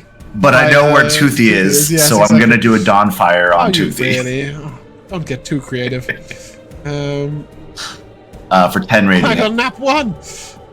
Beautiful. Yeah, you can take 10 radiant damage. Pietro, you're up. Can I throw a ray of frost at this thing, or do I have No, to actually? you can't see it. I get it. I believe Red Frost specifies at a creature you can see. Not to the point within range, right? It's true. All my spells are a creature you can fucking see. I wouldn't Oh worry my too God. much. Like, somebody will deal with it. Yeah. I'm just gonna sort of It does say a creature within range, so you could probably do it with disadvantage. Oh, you like a can? regular Red Frost spell says a creature attack. within range? Doesn't say a creature you can see within range? Oh, it's I'm looking on Yeah, creature cool, sheet, roll with it's disadvantage. 15. toward a creature within range. Yeah, Yeah, true. roll with disadvantage. They have cleared that up. There's quite a few more spells now that don't say a creature you can see. Would have been a nat 20, but I'll have to settle for a 21. Cool. 21 will do. Just 6 cold damage. Creature's still alive. Anything else, Pietro? I'm so glad I rules lured our way into that. So that you could bring it. Well, it had 7 hit points.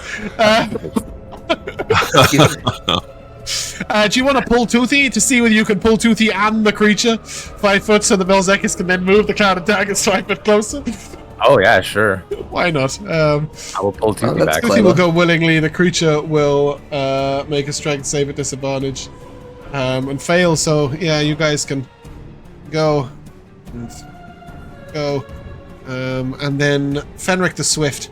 You are informed that there is a creature in Toothy's grip somewhere down there. Yeah. I'm gonna use my hippity hop to jump down. Yeah. But I can't. I'm trapped within walls. Yeah, you would be. Thank you. Due to my I think it's Skulker fee, I've got 10 feet of blind sight. Sick. Nice. So as you get down here, you know exactly where it is. Yes, so I'm gonna unsheath my Moon Touch sword. So the blade is like glowing white, and I will attack. Yeah. You may get a +2 from flanking. Yep, that is 25 to hit. Yeah, and you may not describe his grisly demise because you can't see it happen. You can sort of sense it with your blind sight. What does it sound like? But basically what you guys see is bits of its body slowly phasing into existence in different places on the floor. And with that, you guys have succeeded. You have won. And you may take 950 experience points. And A lot of XP. yeah, it's not bad.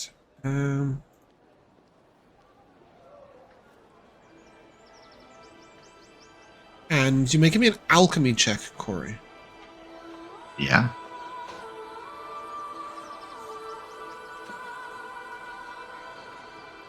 Can you bring 14. Jack back as well, please? We're having a Jack, yeah. Using Jack. That's it for Australia. So what did you get? 14? 14. Yeah. So this is ironic. These creatures have what look like poison glands, but they don't actually cause poison. They provide immunity to poison to the creatures. They basically allow them to filter things through their throats that would otherwise be poisonous to them.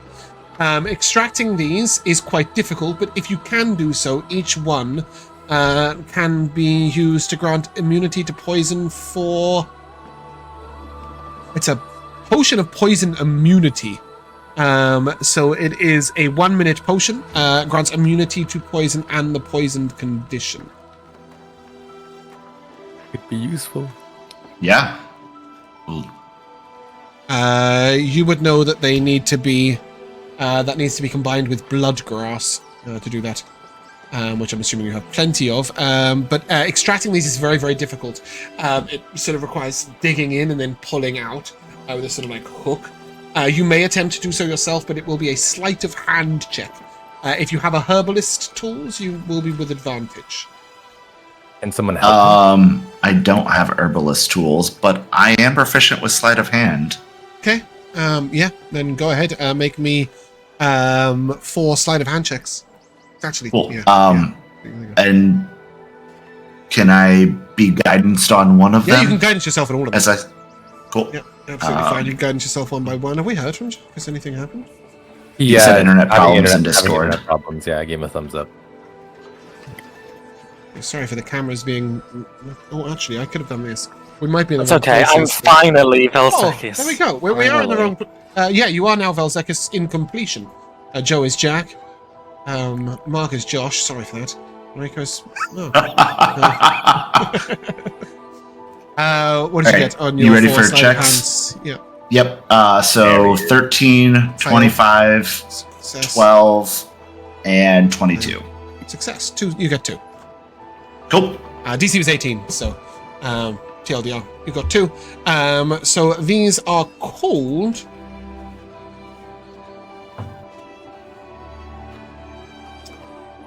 Dagoran poison sacks, which is ironic. They're like sacks that prevent poison, not sacks that do poison. Anyway, on that note, we'll take a short break. Be right back. Hello, and welcome back to the second half of Elsewhither. We have just defeated the... No, they're not called Dazrags, they're Dagorans, or Dagorans. I don't know. Who knows? Some of you are a little beat up. This is no place to rest. So if you want to do anything that is under a minute to recover your hit points, you may but no more than that. I can eat a pie in under a minute. Me too. So yeah, So pies at 23 hit points. Yeah. Hands. Yep. I'm gonna pump 15 lay on Does hands that leave you into with myself. some, Jack? Yeah, it does. Leaves me with 15. Okay. I'm just gonna open my book. All right, Daggeran Ender. That doesn't give you any hit points. Doesn't it? I'm just converting some slots to sorcery points for the record. Okay. That is the right way round. I get so weirded out when people do it the other way. Like, no. No. You need more sorcery points, not more spell slots. Corrie, your bless ends. Yep. You guys Got will it. continue on through this sort of rocky outcropping terrain for quite a while. You do have one moment where you are confronted by two Mazreas. They sort of look at you for a moment, and then seeing that they are outnumbered, will sort of whinny and move away, unless you chase them down and attack them for their stake. I'm trying to tame one. No. Damn. No, I don't need that. Your people do tame them. I have not got time or space in my campaign for Pet Bazrak. Cool. Onwards. You come to a small, very recognizable oasis. I didn't want to buy a second pack or find new maps. When you finally break out of the rocky area, like just straight away, there is an oasis. I put you guys in the map. You can sort of spread out around the oasis if you wish, but you do see what appears to be a young man drinking from the oasis. He wears sort of silks that cover most of his head and his whole body. They're called desert silks, you would know them. He's obviously come from across the desert from the west. And he's mostly wearing white with patches of orange. He sees you and he gives you a nod.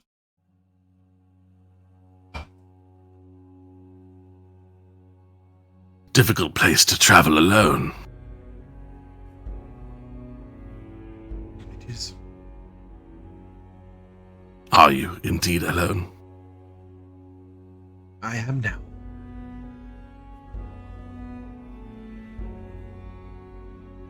Looks very sad. I'm from east. Recently. I go to east. Soon. Is safe? Besides the natural, Sorry. besides the natural flora and the fauna, we have not encountered bandits, if that's what you mean. I know not the monsters that are here. I knew not the monsters I encountered with my group. We were warriors of tribe. 12. Come east to ask for aid. We go to town. Tabaxi. Yes, we've come through there. I should temporarily put you guys on the map so that I can show you where he has come from. I'll tell you, I am from Oasis West. Big, not like this. Beautiful. He sort of explains to you that basically he's from there.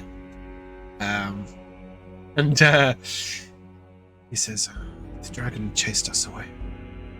So, we go Tabaxi for help. Dragon, you say?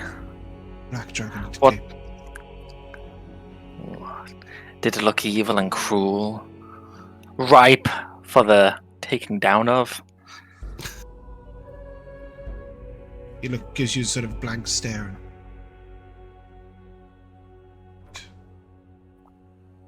Burned our food. It broke our homes. It forced our tribe underground. It has no mercy. demands no tithe. Just a tax. This sounds like a job for Fenric the Swift and his band of merry, extraordinary gentlemen. I will find them in Tamrikas. No, you will find them here.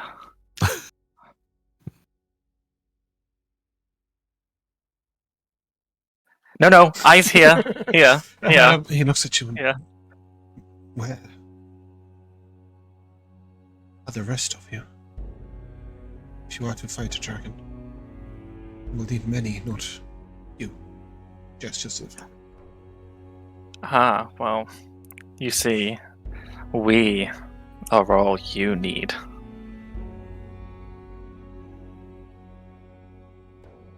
Should you wish to find your death, we head west. We'll find the black dragon roaming the plains. I will continue to Tamrikas to seek aid. That is good. Tell them to warm the fire, cook the mead, and brew up the brew, because we'll be back with the head of a dragon.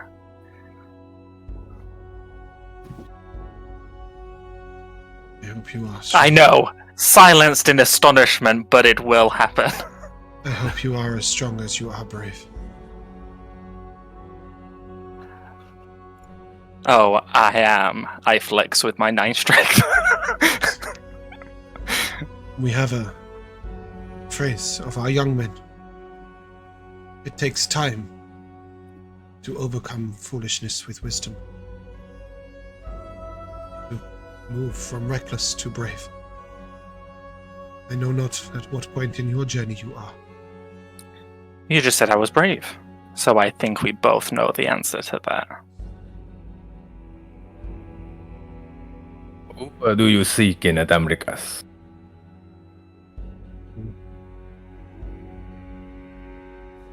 Fizzer? I think... person in charge, like chief.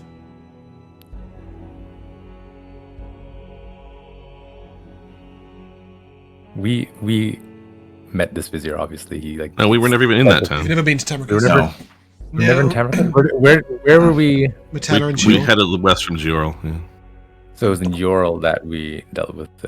Vizier, yeah, minor person. Tamrikas, big city, like the biggest city you would know of in the north apart from Mazrea.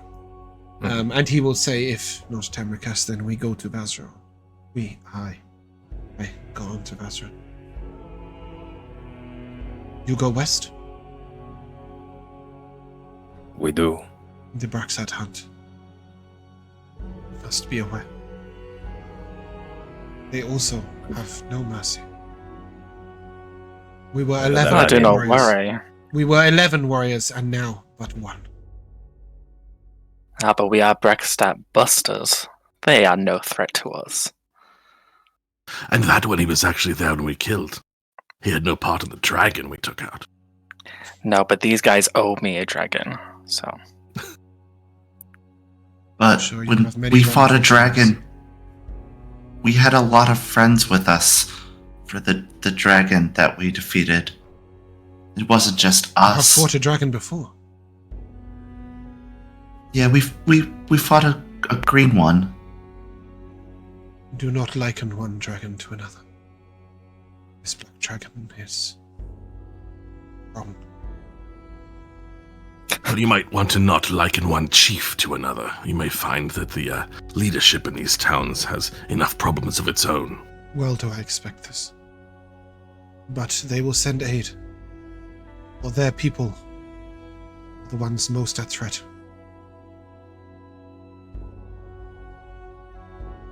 Those of the Believe that- west know beneath the ground is safe from dragon. Those of the east who now reside in west you call refugee. They do not make their homes beneath and above, but only above. Now the dragon will rain acid upon them. The people of the east will come to save their own. They will not come to save ours. As he says this, give me an insight check of your profession, please. Ooh. I am proficient. That's a 17. Just a 10. 23.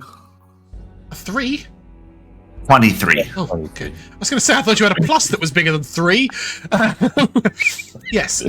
Corrie, you will get the impression that he has a bit of disdain for the people of the East.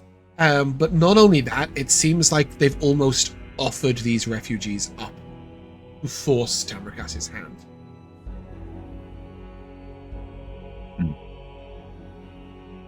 Well, one would hope that they would be willing to come and save their own people, but many times, if the people are not there, that they are watching them suffer, it is easy enough for those in charge to ignore the plight. Yes, the people of the East are strange. Is it me or weird in actual character? Like, refugees that went from the east to the west? No, okay, maybe is refugees the right word? They are soldiers who were fighting when the war stopped, who now are stuck over there because they haven't traveled back. Some of them, quite a few of them, would have been prisoners of war who have now just been let go because they don't keep prisoners. They kill them or they let them go. Now that the war is over. So yeah, they're just people who were involved in the war, Eastern people who are now just... Yeah, that makes sense. Yeah.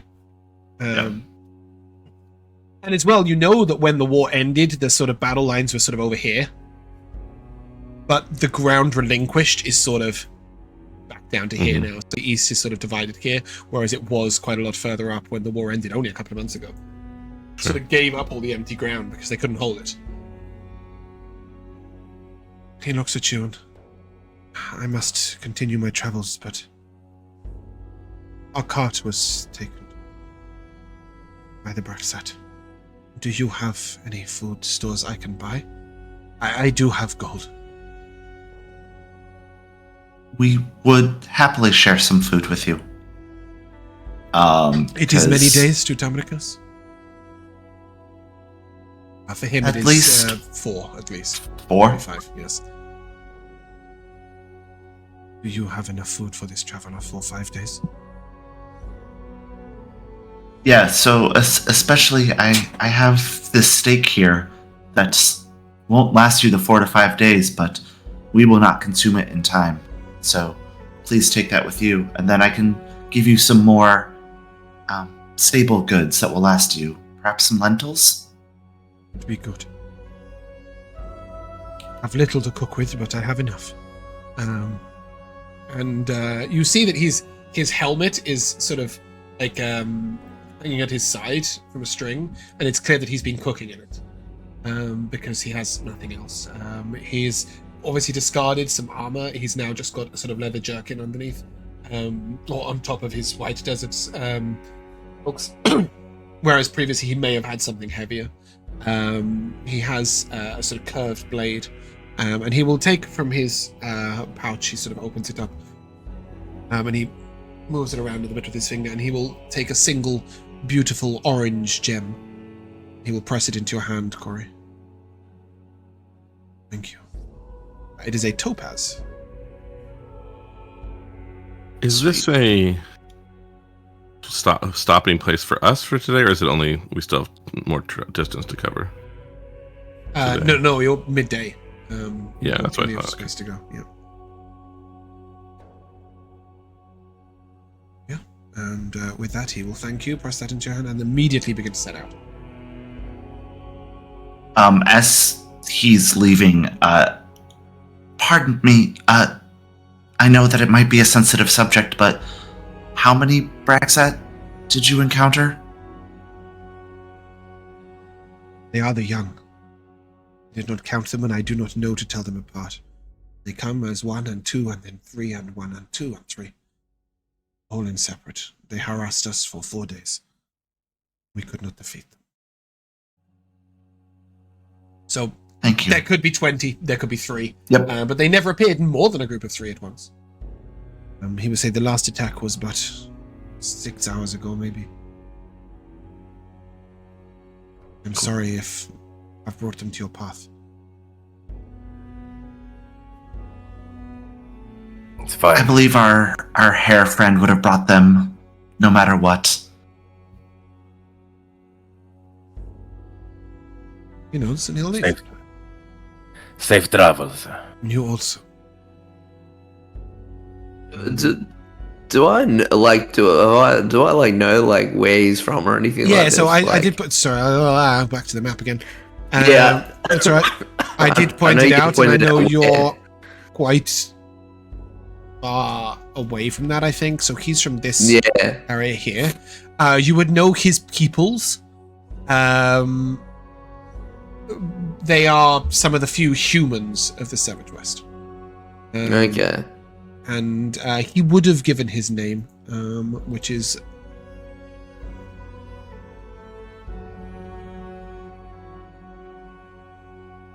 nope, not that.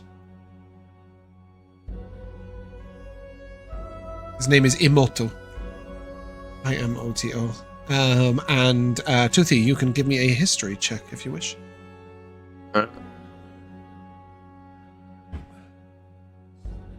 It's an 18. With an 18, you would know that that is not a name, but a title. Okay. Or a role within the tribe, if you will. And it sort of means leader of warriors. So he would be the general, I guess, you know, my minuscule way, right? He probably leads 20 fighters, if that. But yes, he was the leader of fighters. And as he heads off into the distance, you guys can take your fill of the water and restock. And it is not long before you hear the thundering of feet to the west. Mm. And you'd know you've got some Braxats on your hands. 2 of them, in fact. These look younger, a little more simple in nature.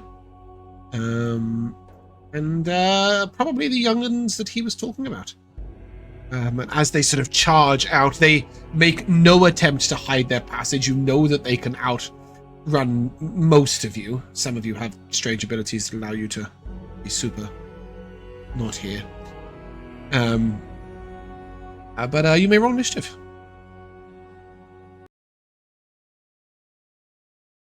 And it seems by the pacing that it is next week you will die, not this week. But we will play this fight out.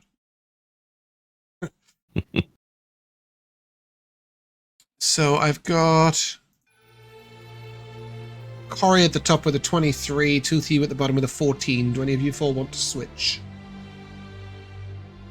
Toothy, do you want to take a turn before me so you can get in these things' faces, or allow me It's to probably a good idea. fly up? Okay. Okay. Protect me, please. Yep. Cool. Fenric, as you see these creatures approaching. Yep. Yeah. Yeah, and because I got an at 20, I get advantage on my attack. That's exactly that, yeah. Wonderful. Then I will fire off an arrow at this guy. Yep. Whichever one this one is. Oh yeah, that's a point. Let me do that.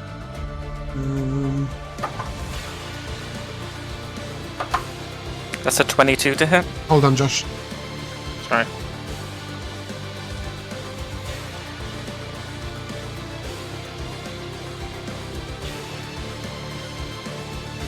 That should work. Oh, I'm gonna have to refresh. Sorry, you got a what to hit? A 22. 22 hits. Okay. That's 3 radiant. And 29 piercing damage. Okay. And his movement speed is reduced by 10.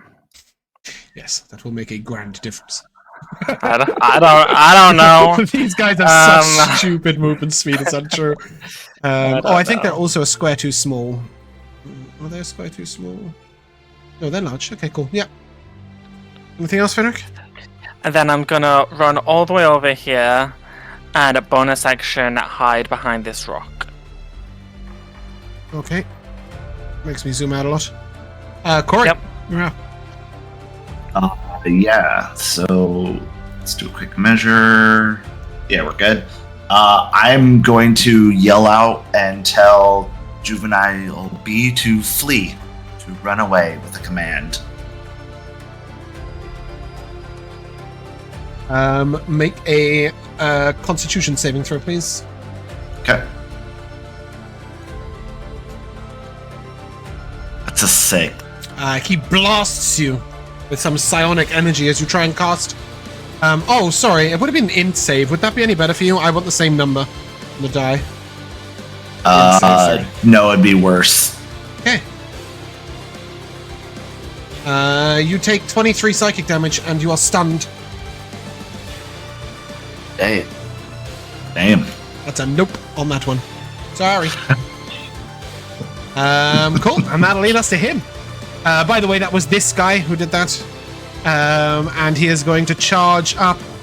He obviously wasn't in a square. Charge up to here.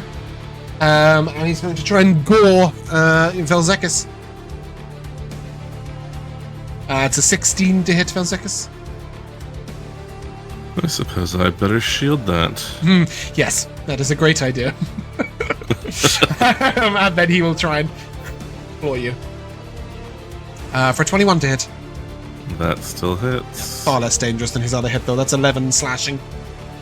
No. I didn't get it in beforehand. That's right.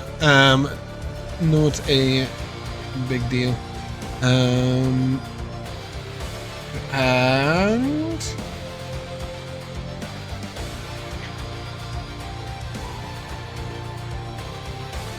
what's a 30 foot? We love a 30 foot. Vel'zekiss, Corrie, and Toothy, make a dex save, please, as he spits acid at you. Corey, you get a +3. I will. Oh no, you don't. You'll I automatically fail. Yeah, auto fails. Sorry, Tides Vel'zekiss. of chaos for advance, Yep. but it's still only Okay. 15. Okay. A 15 is a fail, Toothy. Okay. Yeah, I got a 14. So 25 acid damage to the two of you. Toothy, it's your turn. Alright.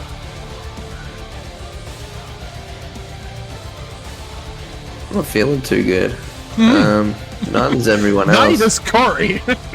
Actually, not really. He's been doing much better. I'm gonna run up. I'm gonna pump. Sorry. Just while I remember, Corey, give me a Yeah. intelligence save at the end of your turn to try and end the stun. That ain't it. 8. Cool. Sorry, carry on, Toothy, as you were. Cool. I'm gonna pump a probably. I kind of just want you to get out of there. Just a hit point. Yeah, just a single hit point. Lay on hands. Which means, Vel, you can use your reaction to move your movement speed without provoking an opportunity. If you want. If you I wish. don't have a reaction because I cast shield. Oh shit. Okay. Do you want to just not do that then, Toothy? Yeah, I guess so. I mean, you could potentially instead get to Pietro, right, if you prefer. Who does have a reaction. Although he's not Can in you anywhere near as pump much damage. if he doesn't have any damage taken?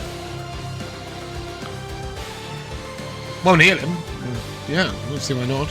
Okay, yeah. I'll get in here. Yeah. And you barely feel anything as a single point of lay on hands gets put into you, Pietro, but you can use your reaction to move. I think it's half your movement speed. Yeah, without provoking attack of opportunity. Action, Toothy? Yeah, I'll just hit. Cool. Hit with my hammer. +2 So from do as flanking. much damage as possible. +2 from flanking. Does your hammer do more damage than your sword? As my axe, it technically does because it has that little bonus radiant damage. Ah, okay. Yeah, so that's a 20 to hit, non-natural. 20 hits. Cool. I'm gonna smite on this, of course. Oh, that's pretty poopy damage. I need you to split it. They resist the bludgeoning damage. Okay, that is 9 bludgeoning, and 4 radiant. Okay, so 4 of each. And Anything else from you, then- Tutti? Oh, second attack, of course. Yeah, I'm gonna smite on that as well. So, well, if you hit, obviously. So, yeah, yeah, of course.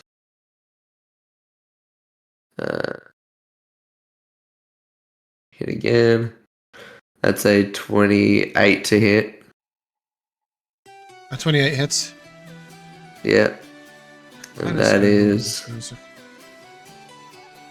7 bludgeoning and 4 radiant. And the Yep. smite is... Sorry, did you smite on the first attack? No, Oh, okay, right. I was going to say. I'm smiting on the second one. And that is 8 radiant. Cool, he's wounded. Cool. Anything else, Toothy? And then that concludes my turn. Vel, you would have noticed that sort of psychic stun that hit Corrie when he cast a spell was emitted as a reaction from these creatures. Or this creature, so you know it could happen to you.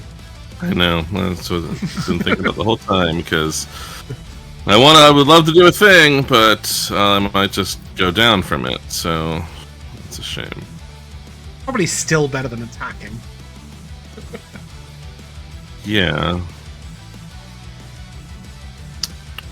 But the question is whether I should do something to heal first. You do have a pie.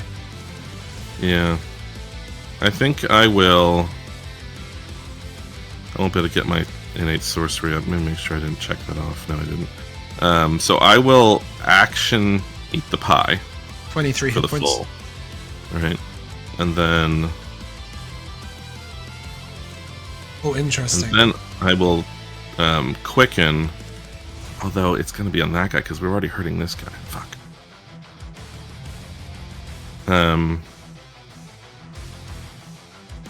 Yeah, still. I'm still going to look at the other guy, and I'm just basically, I don't know, I can't remember if I've made up spell words for this one, but in this case, I'm just going to say, normally I like a big audience, but sometimes they're just too rowdy, bachelorette parties and the like. You have to thin them out. And I will attempt to banish A. Okay. So I do need an int save, as he's Sure. going to try and counterspell you effectively with a Mind Blast. Yep. Wow, I wonder when the wild magic will happen, when I first try to cast it, or when I have to... Anyway, I'll click Did it. you tie to Chaos? Yeah, previously. I would For like the Wild the Magic effective nice Surge roll, prior to anything else. Okay.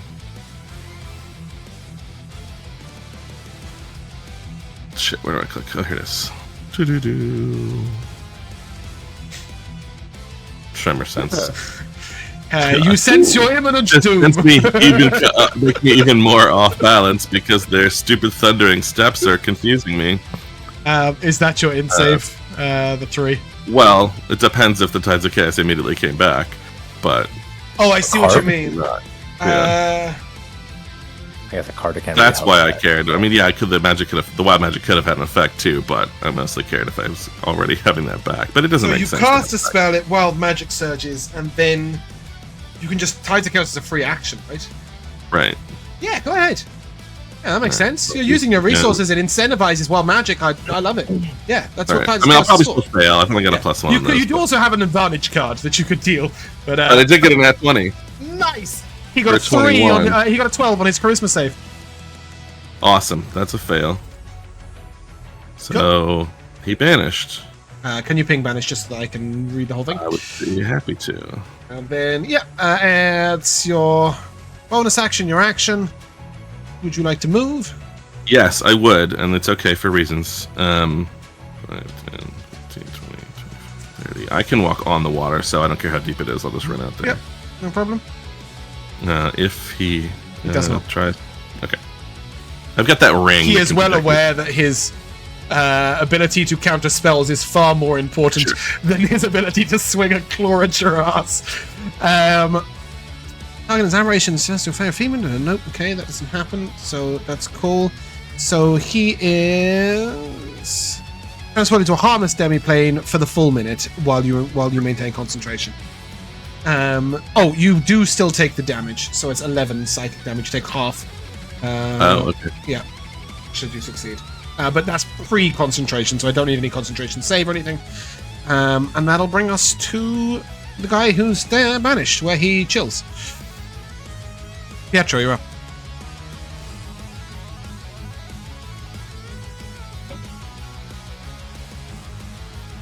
If you're talking to me, Rico, you're muted. Sorry, yeah. I said, I wonder. Has he... I can't remember if in the last fight he did this counterspell thing on a cantrip, but I will just throw a cantrip. Last fight, he didn't do a counterspell thing at all. He used Psionic Shield. That was a different type of accent. Yeah. He was a more martial. He also did 3d10 damage with his attack. These guys are doing like 2d6, but counter your other abilities. Well, these I am going to youngs. stay on the floor because I saw what happened to Corrie when he failed. So I'm going to actually get in front of out Corrie. the sky. I'm actually going to get in front of Corrie to protect him a little bit. Yep. And I will blast this guy with a Ray of Frost. Yeah, go ahead and make me an int save. Here it comes.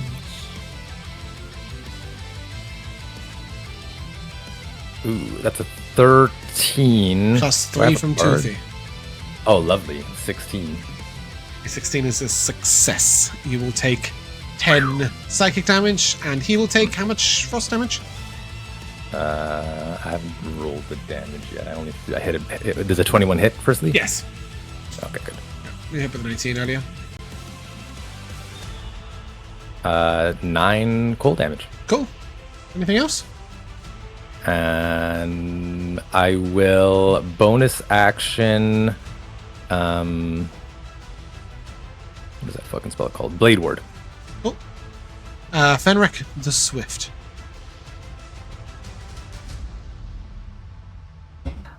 Yeah, I'll come out of hiding and shoot out a guy. Yeah. Okay. Yep. That's a 23 to hit. 23 hits. Yep. That's 4 radiant. Yep.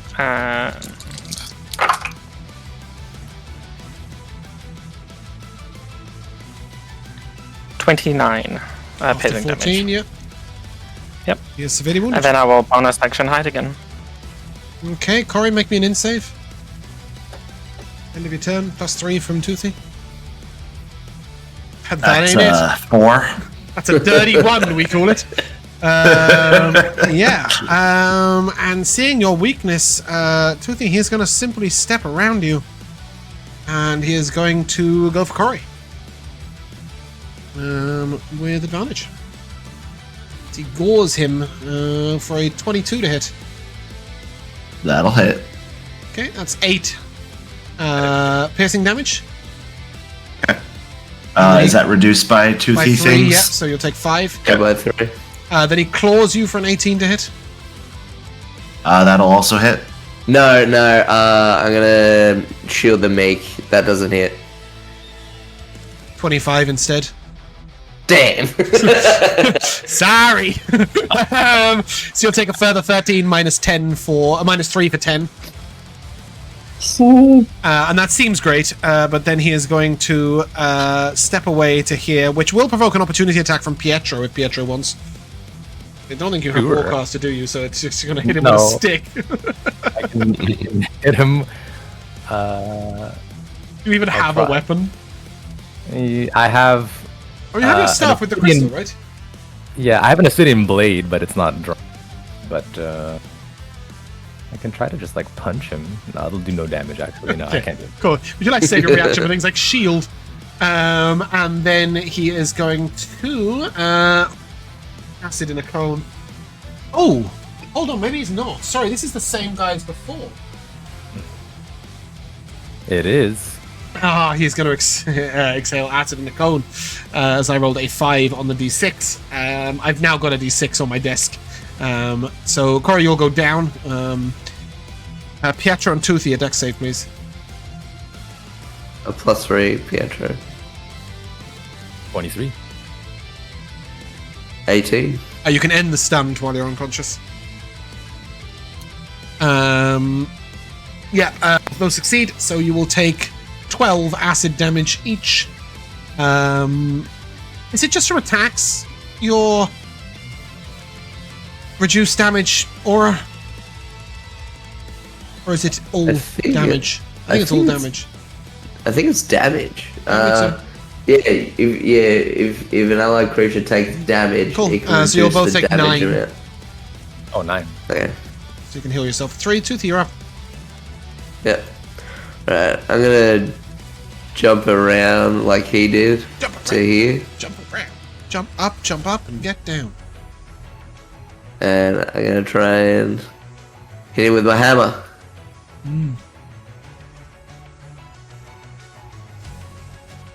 There's a 16 to hit. Damn. No. I'm gonna try and hit it for a second time. There's an 18 to hit. 18 hits. Yeah, I'm gonna smite. Cool. That is 12 bludgeoning and 1 radiant. Yeah. And the smite damage. And the smite is 6 radiant. You bring him to his knees with damage. Oh. That's the end of my turn. Okay. Can't do anything else. Vel'zekiss. Do Okay. you want to do anything, or do you want to maintain concentration? Well, I just want to do anything that breaks the concentration, but I can try to just grab him. The cantrip. He does have his reaction. Oh, I see. Right. You can do that if you wish, but obviously if he blasts you yeah. get stunned. The other guy's coming back. No, I mean, I considered eating that fish and just going into the ethereal plane for the whole minute, so I'd be safe. He has 1 hit point, so if you have something like a dagger you want to throw or something, Right. like, you're more than welcome to. Vel'zekiss will Right. understand the stakes. Yeah. I have no idea I if mean, I Vel'zekiss is do. carrying daggers around, but... Oh, yeah, I have some of those cultist daggers that I Sick. use flavor-wise to cut a dagger sometimes, but I guess I could draw one of those and chuck it at him. Wouldn't be the end of the world. It'd be a lot safer, I will say that. I don't particularly want to kill Corrie today. I'd like to wait till next week. He's within 20, so I can do it and then run away. What the hell? Yeah, Let's see. Go ahead, roll it. It's an 8. And I really want that dagger back. I'm gonna be digging around in this fucking pond. It just lands literally at Toothy's feet. Toothy just sort of looks down like, oh. Oh, boy. I think I'll just go farther away a little Yeah. bit. And yeah, that's it, I think. Pietro. So we're in pretty dire stakes. I think that. That guy does have 1 hit point, though. You do know that. Yeah, I know. So, which is why I am going to telekinetic slam him. Because he takes half damage, right?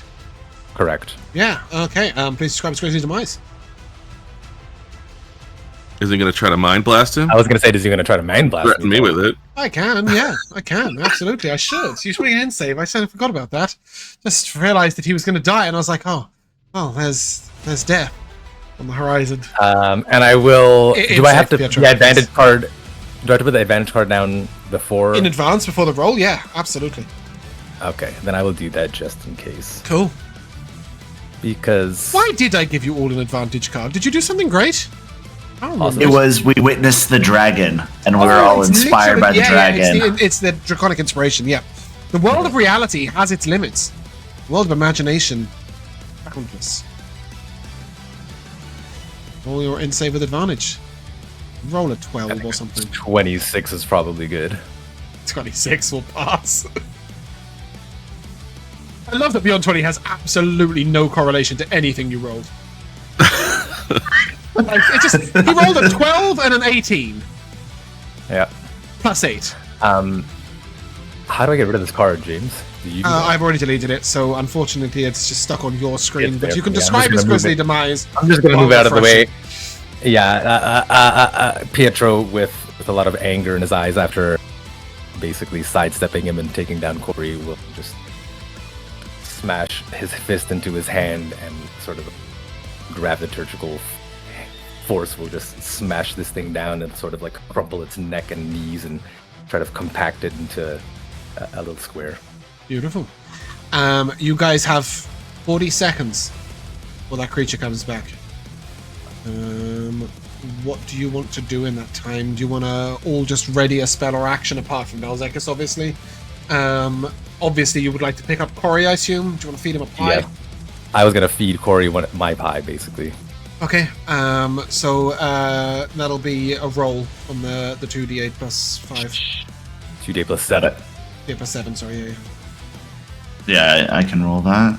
Are you gonna roll it, Corrie? Go for it. Yeah, I had a good roll. Hell yeah.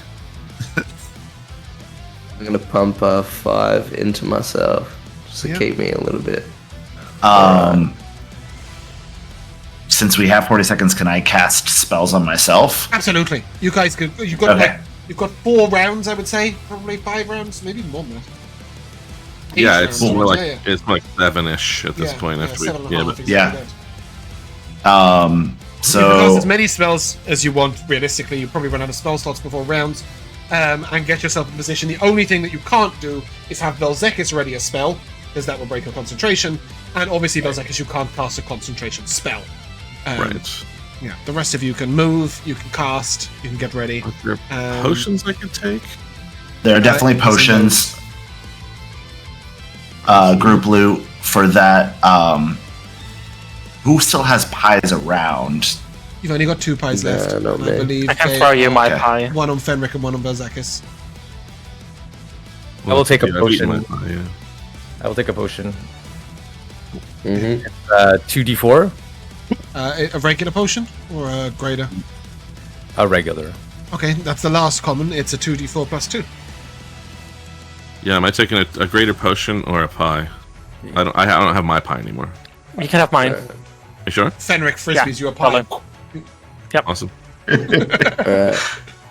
That will be an action, so you can take the full 23. Who's ever editing the group loot to take away the common? Rico, Is it did you me? do that? Did you do that, or Not yet, do you no. want me to? Okay, cool. I'll do that because I'm gonna take a greater. Yep. And then I know Joe's Vel'zekiss gonna take a greater. Nope. I got the pie from Fennec You in got the pie. near. Cool. Alright.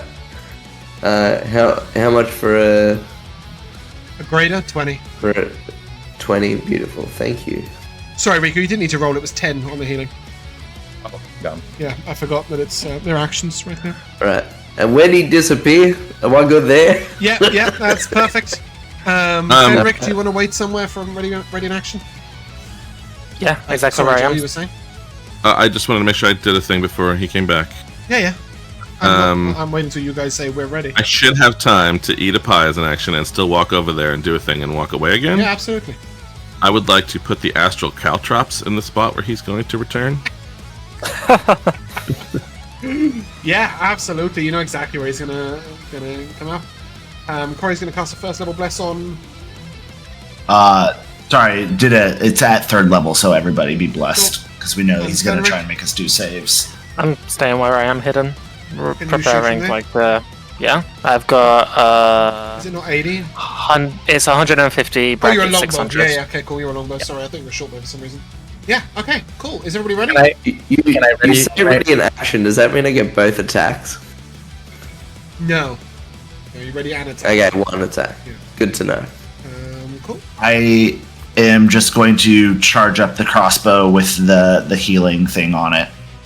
So my constellation or starshot crossbow, I'm gonna line it up to heal. You can't ready in action. Can you ready an attack without breaking concentration? So I don't want to ready the attack. I just want to like use the charge because it's like a bonus action charge thing. Oh, okay. Does that make sense? No. Okay.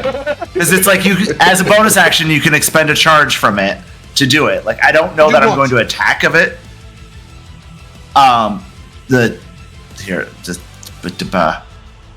it's got the different constellations on the crossbow. So I'm just looking to turn the crossbow on, not be ready to attack. Right, so you're not with ready it. to attack, you're just getting it so that the next ranged attack roll using this crossbow before the end of your turn, you or another creature within 30 feet of you can regain hit points into 1d8 plus your proficiency bonus. Yeah. Pietro, Okay. you readying something? Yeah, I'd like to ready a spell if that's cool. Yeah, you're not concentrating on anything. What are you readying? I'm going to ready. Let's do a slow.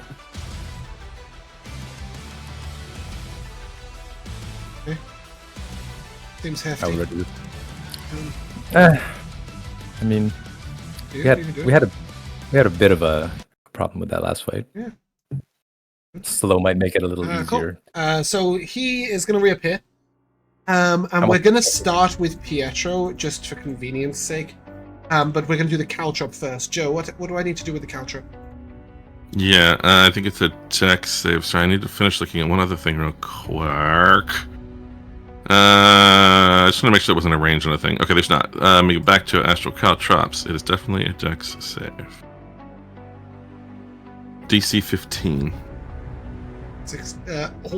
It is a 15. No, it's Alright. not. No? Because I will expend a sorcery point to bend luck and apply whatever he rolls on a d4 as a penalty to his roll. What is that and how and why? That's a Love it. wild magic sorcerer feature. And that's a reaction? That goes way back. Yeah. Let me make sure. It would have to be reaction. It wouldn't function if it was anything but a reaction. Yeah, but it's just like, that's it. Like, it's just a reaction. It doesn't... Yeah, bend Take luck. one Immediately after another creature you can see rolls for a d20 test, you can take a reaction and spend one sorcery point to roll 1d4 and apply the number rolled as a bonus or penalty, your choice. Is there a range of it? Nope, that's what I was checking before I went. It Yeah, says that's nuts. you can see. Creature you can see. Right. I was going to say, otherwise, some guy in Baldania makes a save and you're like, no. That's right. No, that's why I made you wait for me to get to the caltrop info, because I was like, shit, do I need to move closer? Fine. Cool. Yeah, so he'll get a 13 on the deck save. Right, okay, so now we go back. What do the caltrops actually do? I think he just hovers in the air, right? Yeah, well, no, it's worse than that. Okay, so first of all, he takes 1 piercing damage. But when this happens, the caltrops explode in a burst of extraplanar energy, destroying the caltrops and dealing 66 force damage, which I'll click in a moment. And then he rises 20 feet up, as if by the levitate spell, for 1d4 rounds, and his speed is 0. Yep, don't worry, I will let Toothy and 20 force. his attack go off before he disappears up in the air. Yep, he is... No, he's fine. He does take that in full, yep. They've exploded, and do your things, and then he'll rise up for, let's see, let's roll this, click that, for 3 rounds. Yep. Okay, and I Cool. shall delete that now. Toothy, your attack... Yep. no, sorry, actually, let me just do it in order, because otherwise I'm going to be so confused. Fenric, your attack that you readied. Cool. Pietro, Jesus Christ! Pietro. I'm so Pietro needs confused. to flow. Caltrop, I'm trying to Pietro, flow. Fenric, Corrie, Toothy, Vel'zekiss, turn. Okay, Pietro, you readied slow. You want a wisdom Correct. save. This do. is the one he will react to. Make an int save. Sure. Of course. The 19. You succeed. Lovely. Nat 1 on the wisdom save. It's Beautiful. slow. Do I take damage? You take half of 16. 8 damage. Fenric, your attack.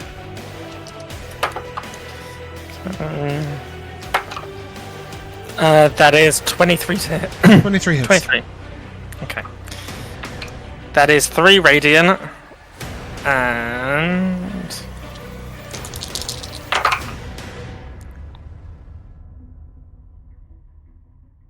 $34 piercing damage? 34. Oh, hold on. Yep, there we go. Okay. Corey, you didn't ready. I had nothing. Toothy, your Correct. attack. Did you want the what I rolled when you asked, and then Whatever. because I don't know if Well, I you rolled got a a nat 20 or a nat 1, 16. so a 16 will I- miss. No, But a you 16 still will have bless. hit. Yep. No, fuck the. Oh. Well, even without the bless, you have -2 armor class because of slow, Slow. right? So, Yep. It will hit. Cool. and you're blessed, yes. I might let a smite. Hell yeah. You can always smite an attack. Cool. Alright.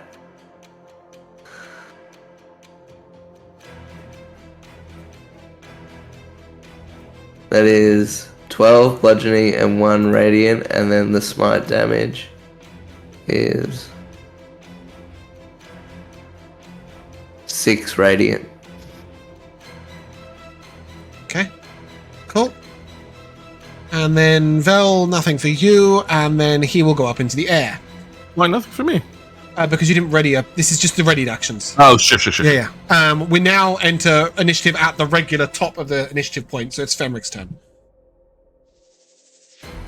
Nice. Yep. Don't want to shoot it, do you? That's a nat 20 for a 29. Did you roll with No, advantage for or a just straight? 20. No, the first one I rolled was a nat 20. Cool. Okay.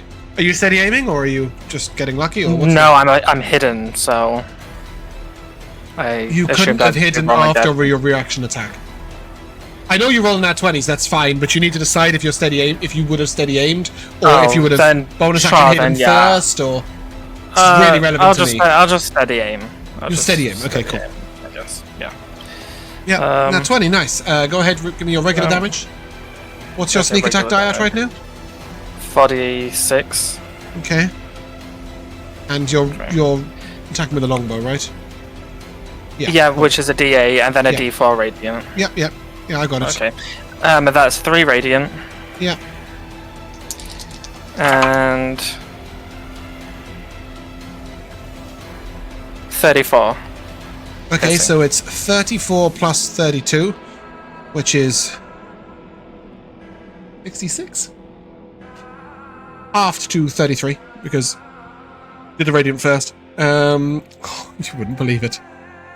You wouldn't believe it. Did I say 33? Of course I fucking did.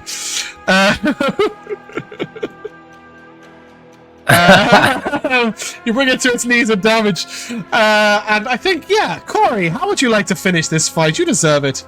You were absolutely murdered at the beginning. Shoot the crossbow because I don't want him to react to me. So we're man. gonna try and do this with the crossbow. Actually, you can't take you are reaction. blessed. Yep. You can't take reactions, he is slowed, but Yeah, still. you can't. He's low. 16 will hit. Please describe his grisly demise. So Corey is very unskilled with this crossbow that he's been carrying around. Like, he doesn't have a lot of practice at it. So he's like kind of trembling as he like fires it. And it like just barely takes the knee. Like it just like he almost missed, but he clips the knee. Nice, I love that. With that, you are victorious. You may take 850 experience points from the fight. And there is a thing, it's just a little thing. They have this sort of huge arm claw they hit with. You may take the pieces that make that up. And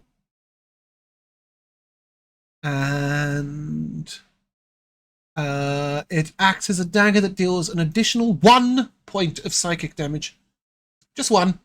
If you cut one of the pieces of claws off. Technically, they could be a short sword for you guys, I guess. So it's a short sword with an extra 1 psychic damage, should you wish to break them off. But as this creature dies, I would say all of you hear this odd sort of trumpeting in your mind. You heard it when the other one died too. Like a signal all out to announce their failure and their death. And 'tis there that we will end and come to the timeless tradition of MVPs. And we'll start with Josh. Mine goes to Pietro when we were in the tower, and he's just like creepily floating behind everyone. Like, what are you doing? It's just so silly. Jack. Yeah, that was gonna be mine, but I think it's that I like to see consistency with people playing their characters, and so even though it's early still with Josh playing Fenric, I like the fact that he's like, yeah, well, I need to go up and speak to the moon, you know what I mean? And like I can't remember the name of the god of the Guan, that's it. And it's like, yeah, I just like it when people like hit their notes on like, this is what my character does. So I have to mention it. You know what I mean? I just realised that the GIF is showing Boxxo, even though I fixed it last week. Rico. I quite liked Fenric's boasting to the traveler who we met, the Emoto that we met. Yeah, a little insensitive, but that's okay. No, it's really funny. Warriors. Yeah. True, actually, I didn't think of it that way. But he did. No, it was just funny. It was just funny that like all of us were basically silent because we all know that we had defeated a dragon, but like Fenric was the one to be like, "Oh, we'll take this dragon out. We've done it before." Mark. Pietro to the roof. The proxy lizard coming and delivering the note. I've got that note down as one of my MVPs. Pietro to the room. It was great. Joe. Loved that. I do have ones for other people for a second, but for a second, I wanna just talk about my own enjoyment of things that I got to do, which is the crazy 4 advantage hand attacks. It was just super fun, and then banishing, and then astral caltrops. I got all these things that I've been like sitting on and wanting to do, and really got to use them in a lot of cool fight stuff today. So that was really fun, but. I especially liked the Rats of the Dragon World description. That you gave, and then Toothy, the idea that he is rural, right? He's like from the middle of nowhere, but he's very communal, right? So he's not like doesn't want to be around people. I mean, there's actually like real studies that say about that kind of stuff too. Like if you measure the like personal space of different people, like urban people, even though they're around people all the fucking time, and it's like when I go to a city, I feel like fuck, there's people everywhere all around me. But on average, most rural people have a less of a personal space bubble than urban people do. And it's just an interesting idea that he comes from this very communal thing in the middle of nowhere. Absolutely agree. I was watching a documentary not that long ago about the highest village in the world, which is in Peru, I think.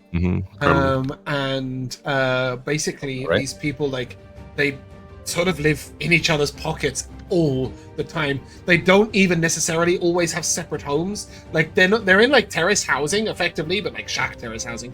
But they've just got doors into their neighbors' homes. Like they're all like so communal, because if the community doesn't hold them all together, there's no way they survive up there. And I think it's really interesting depiction. I agree with you on that. It was one of my lists. I also had the note, Pietro to the roof. Corrie's premonition Misty Step was really cool. I really enjoyed that. And I've also got the insensitivity of Fenric, who's obviously a very caring and kind person, right? But he was so ready to say, "Don't worry, we'll save your dragon, it's nothing to us." And he's like, "It's ruined my home, it's ruined our lives." You're like, "We've taken on Braxets, they're no issue for us." He's like, "It's just killed my 11 warriors." Like, he's just everything that he's just gone through, which is awful. You were just like, "Don't worry, it's no problem to us." And I just thought it was really funny. But yeah, that is where we're going to end. If you guys would like to say goodbye. Bye-bye. Bye. We shall see you soon.